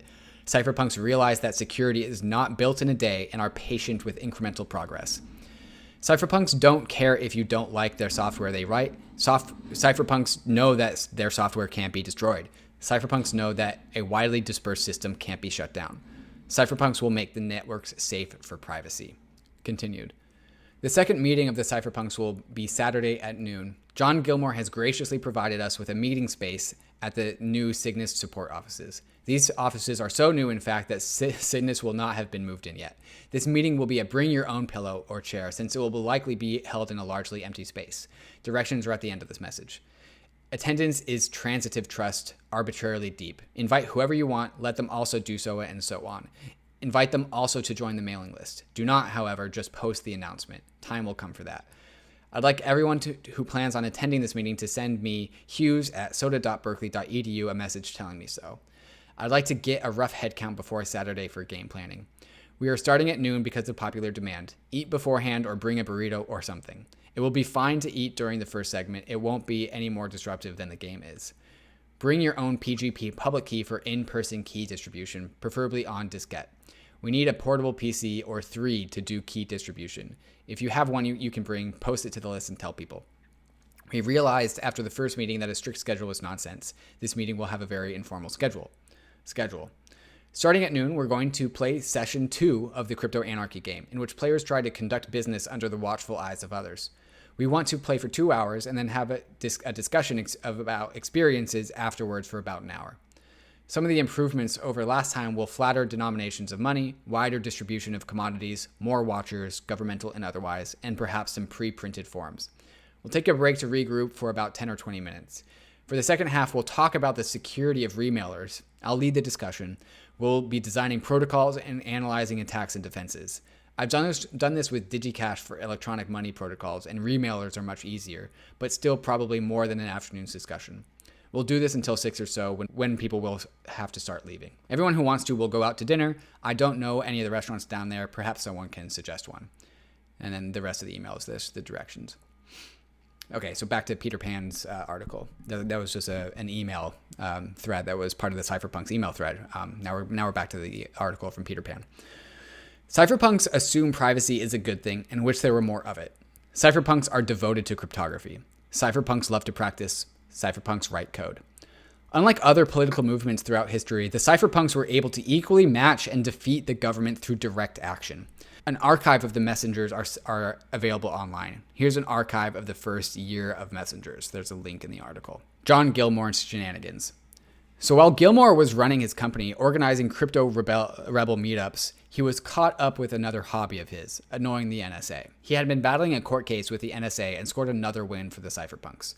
Earlier that year, in the June of 1991, he had learned of some books written by a cryptographer known as William Friedman. He was the founder of the U.S. Signal Intelligence Service, the precursor to the NSA. After reading 2 volumes of Friedman's work, he realized that the other 4 volumes were classified. He asked for them to be declassified. They said no. This was not because Gilmore was a pain in the ass, but instead he had stumbled across one of NSA's founding documents. So being a curious George, he started hunting for them and ended up in Virginia after being tipped off by a friend. When he found the exact books that were classified by the NSA, he mailed them to himself. However, life was not as simple as that. Under surveillance, the NSA demanded him to hand them over. Denying the request, he argued how these textbooks are relatively simple cryptographic techniques and that he obtained them legally. To get them off his back, he gave his story to the press, and after a front-page headline focusing on the NSA, they dropped the pursuit of Gilmore and the books. Soon after, the books were declassified. The NSA hated the publicity and were forced to give it up. So after all that effort, what value were their books to Gilmore and the cypherpunks? Apparently nothing. Gilmore just wanted to stand up to the NSA and prove that government could be defeated. Gilmore 1, NSA 0. PGP 2.0 gets into trouble. Early next year in 1993, PGP fell into the sights of the US government. After having attention drawn to Zimmerman through RSA's intellectual property dispute, regulators initiated a criminal investigation on the violation of Arms Export Control Act. Cryptography since World War II had been considered as a military product and controlled within the same class as munitions. While back then the world was made up of stone and chalk, in the 90s it was a digital one where software and computing led to the US's GDP. With Zimmerman given a court date, the EFF and the public rallied behind him. In response to the government, he printed copies of PGP's source code on hardback to cover as a political stunt. Books were protected by the First Amendment under free speech, but cryptography was outlawed. What about a book that had cryptographic source code? What was that then? But despite all the ridicule the public threw at the government, it was clear as day. Zimmerman could not deny it. He had violated the Munitions Act. Things looked grim for the software engineer turned hippie. Quote, to have 10 lawyers unanimously tell me that it was hopeless, it was a ton of bricks. It was the worst day, says Zimmerman. His all-star legal team was sure of defeat until one of them had an idea. Known as Phil Du Bois, he built his reputation through creativity in defending criminals, celebrities, and generally crazy people who did stupid things. Instead of denying and pleading, Du Bois' idea was to go on the offensive and portray the government as a danger to freedom. This would become key to the Zimmerman defense, and luckily for Zimmerman, the government would soon step into its own noose. Shortly after the Zimmerman case in April 1993, the Bill 266 had come back in another form, the Clipper chip, sinking the Clipper chip. There was no better time to release an NSA spy device that allowed federal, state, and local law enforcement officials the ability to decode and intercept voice and data transmissions. Its timing was perfect to further piss off an already irritated nation that stood behind Zimmerman. The Clipper chipset was a manufacturing standard that encrypted data. Similar to the DES of the 70s, it had been part of the Clinton administration's attempts to manage the country's security. The government just wanted to protect everyone by having access to everything, everywhere, whenever they wanted.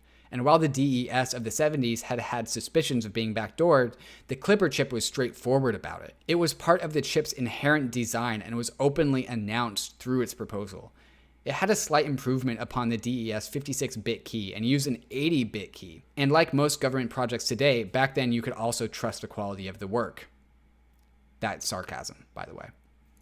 With a healthy distrust of the government and fresh memories of the last 3 years when the Clipper chip was announced, the public erupted against it. They had just woke this sleeping bear. A very excited crew of cypherpunks. Official civil rights groups such as the EFF responded to the proposal in well-tempered criticisms of how it endangered freedom. But in the general public population, frenzy and paranoia ensued. Orwell's dystopian world of 1984 was about to come true. In contrast to the mainstream urgency, the cypherpunks were rather excited. Imagine this. You forecasted a doomsday and had started preparing for it, and 10 years later, it happens. And sure, while the world looked like it was going to end, it would be hard to not get excited to watch the world scramble and arrive at the same conclusions which you had already arrived at. The cypherpunks predicted and expected this day. The war is upon us, announced Timothy C. May. Clinton and Gore folks have shown themselves to be enthusiastic supporters of Big Brother. Timothy C. May, Eric Hughes, John Gilmore, and other cypherpunks rallied against this news with a level of giddy enthusiasm. And while the cypherpunks openly opposed the chip and debate raucously about the withdrawal, many others, including May, did not actually take it too seriously. They knew the vulnerabilities of the chip design and how public key cryptography fundamentally becomes useless the moment anyone else has the private key. The backdoor of the chip was almost like a sick joke to them. On the day of the release, May wrote, "First, the bad news. The government wants to control encryption. Though they are playing coy about it, it's clear that eventually they will try and ban, quote, the good stuff. It's clear Zimmerman and others have gotten their attention. Now, the good news. It does not matter. The game is over. We won. The government may engage in holding actions, but it still doesn't matter. What we have here is the state's pitiful attempt to make the best of a bad situation.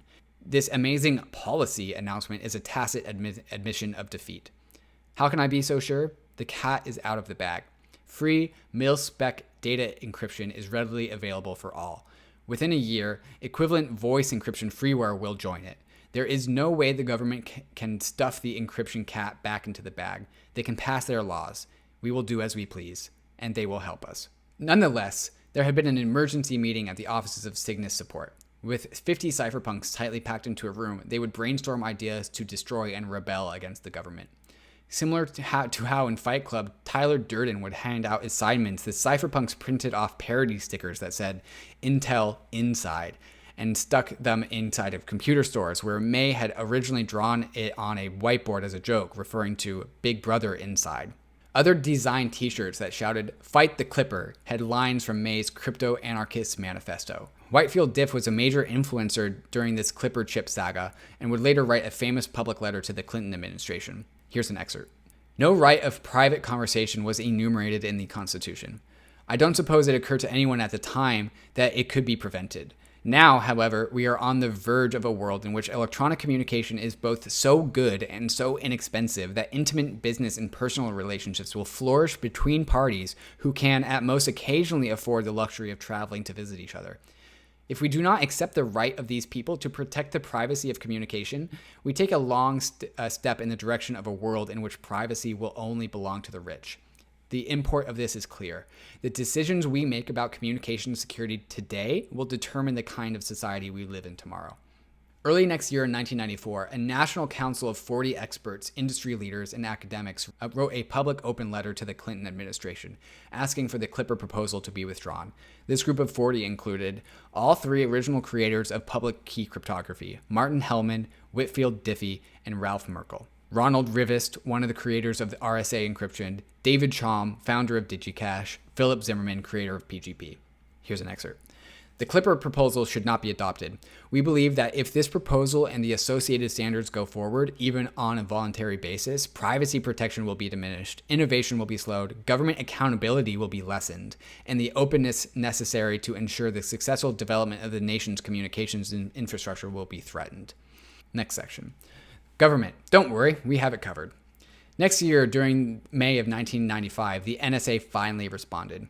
Failing to give an inch of ground, they responded through a fairly pointless press release that attempted to assure the public of the chip's security.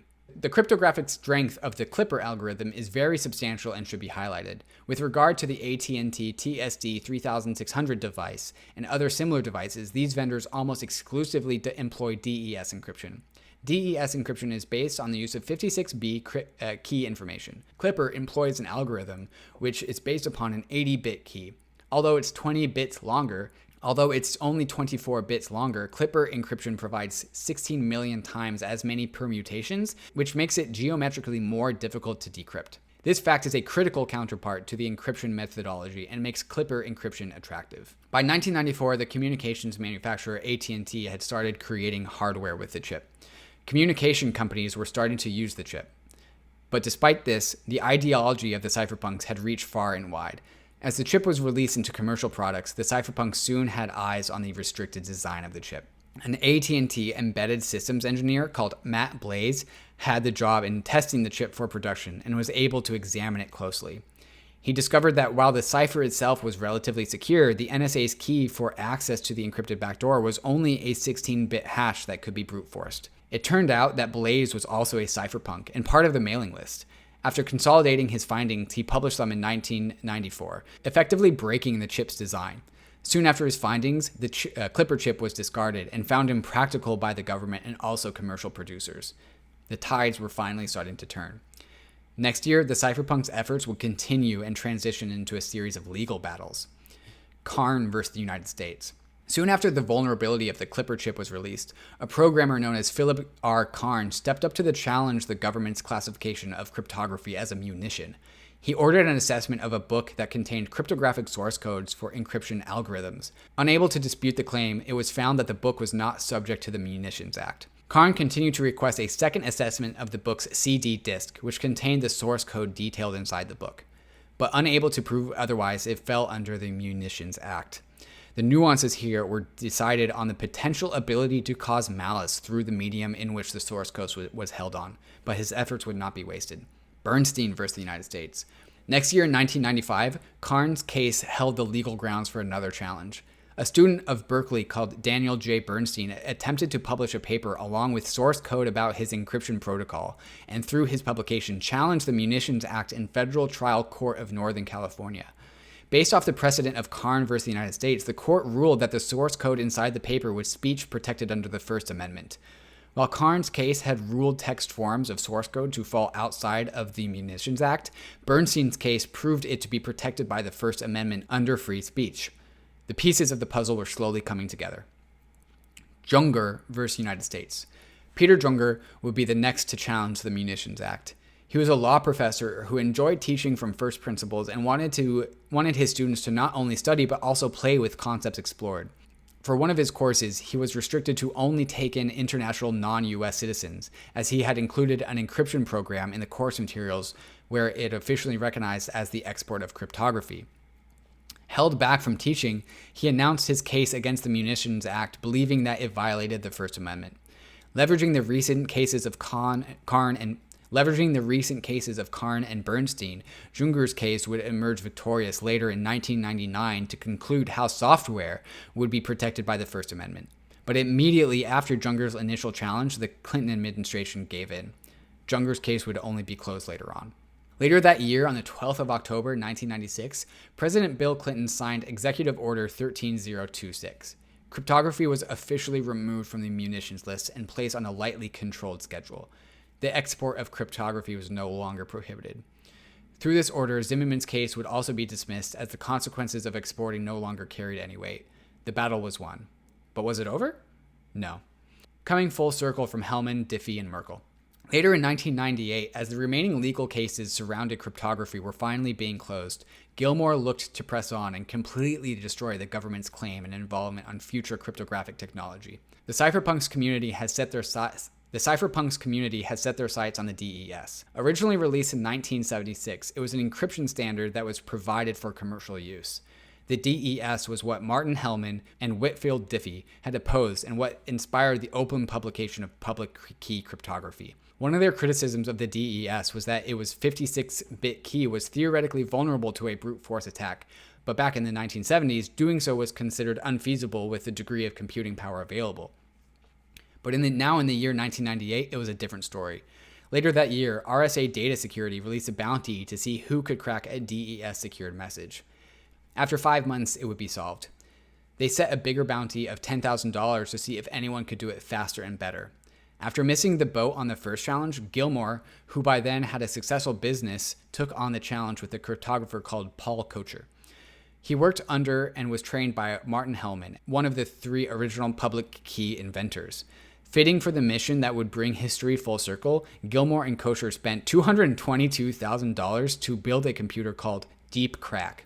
Within 56 hours, the DES was cracked. After about 2 decades of controversy, the DES was finally broken and soon officially declared defunct.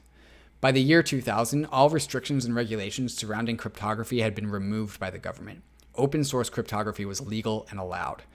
At the beginning of the 90s, the world wasn't sure where it stood with cryptography until the government gave people a reason to care. The Cypherpunks fought and won. They did so to protect the right of personal privacy and liberty through cryptography. They would continue to rampage through the 2000s, leaving behind in their trail Tor and the rise of the deep web, torrenting and piracy, WikiLeaks and transparency, but more relevantly, Bitcoin and cryptocurrency. In the next part, part 4, we will explore the creation of Tor, BitTorrent, WikiLeaks, and the birth of Bitcoin. Here's some awesome pictures.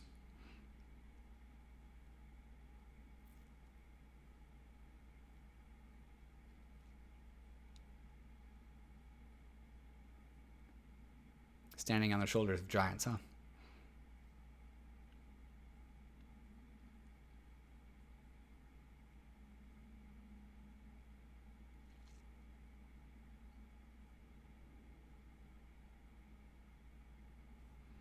Part 4, the last part, by the way, on the home stretch. Before Bitcoin, part 4, the 2000s, new millennium. Continuing on from the 90s. This movement fought the injustices of the US government and their treatment of digital rights. It all began over a series of hacker raids that would spark a decade-long skirmish between the cypherpunks and the government. With civil rights emerging victorious, the world was no longer 1992. Cryptography was removed from the Munitions Act, and code was officially deemed under the protection of the First Amendment Act of Free Speech. By the end of the 90s, it was a different world. MSN was founded in 95, Google was founded in 98. In 2001, Apple would soon release its first iPod to change mobile technology forever. MySpace would emerge in 2003, Facebook in 2004, YouTube in 2005. The world was changing and a new era was on the cusp. But what about the cypherpunks?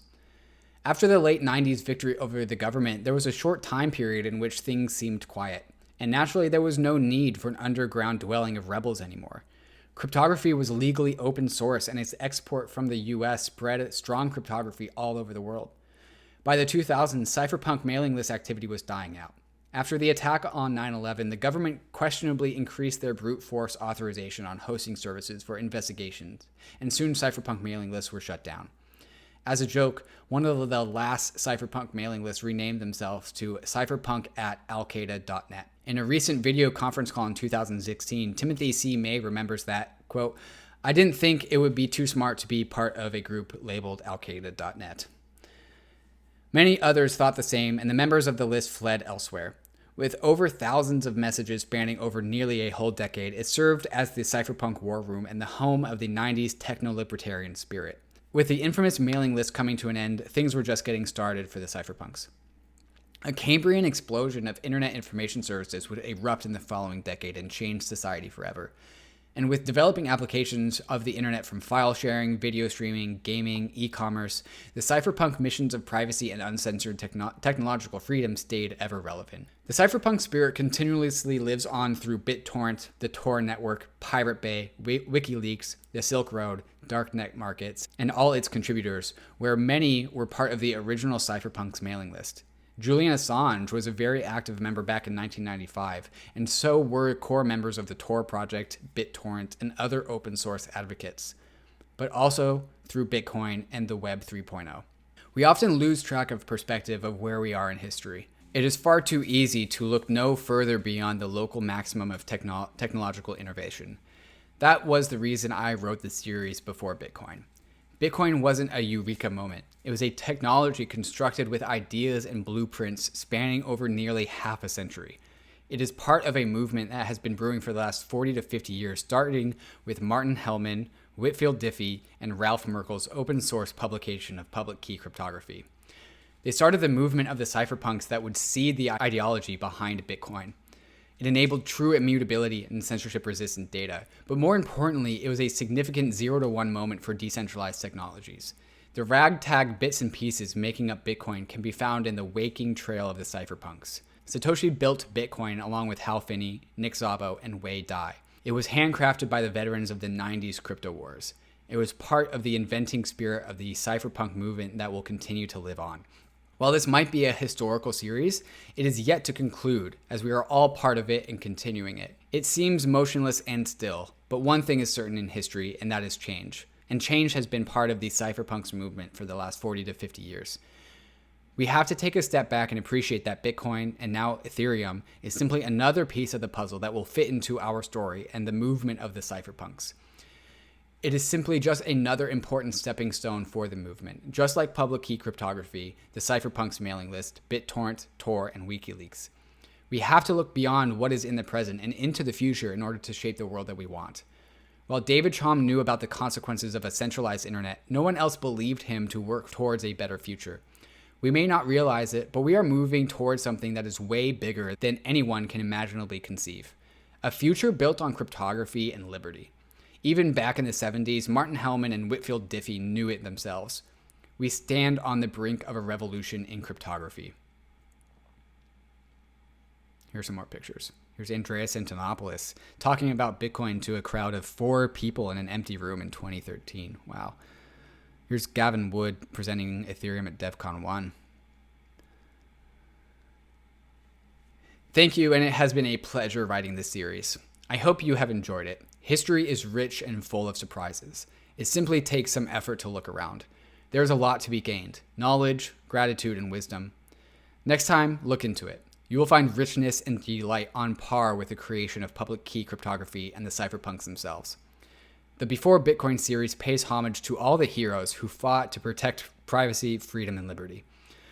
While the spotlight of this series did land on a select few, I want to also address those individuals whose names were not mentioned. The names that fell through the cracks of history, the early internet engineers that wrote and maintained code for public infrastructure, the cryptographers who sought to protect the freedom of speech and privacy, the vendors who risked their freedom to enable free commerce of contraband goods, the contributors who answered the Stack Exchange queries, the open source project managers, and the whistleblowers who sacrificed their own bringing to bring injustice into the light. Thank you. And thank you, Peter, for writing this.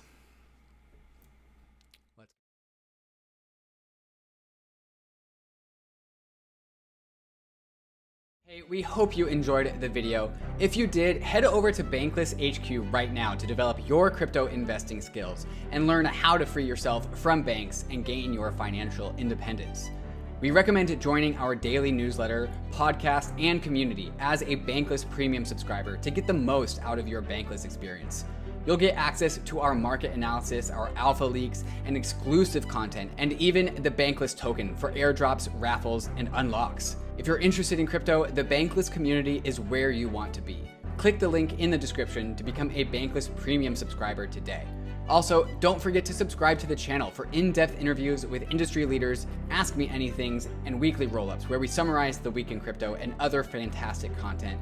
Thanks everyone for watching and being on the journey as we build out the Bankless Nation.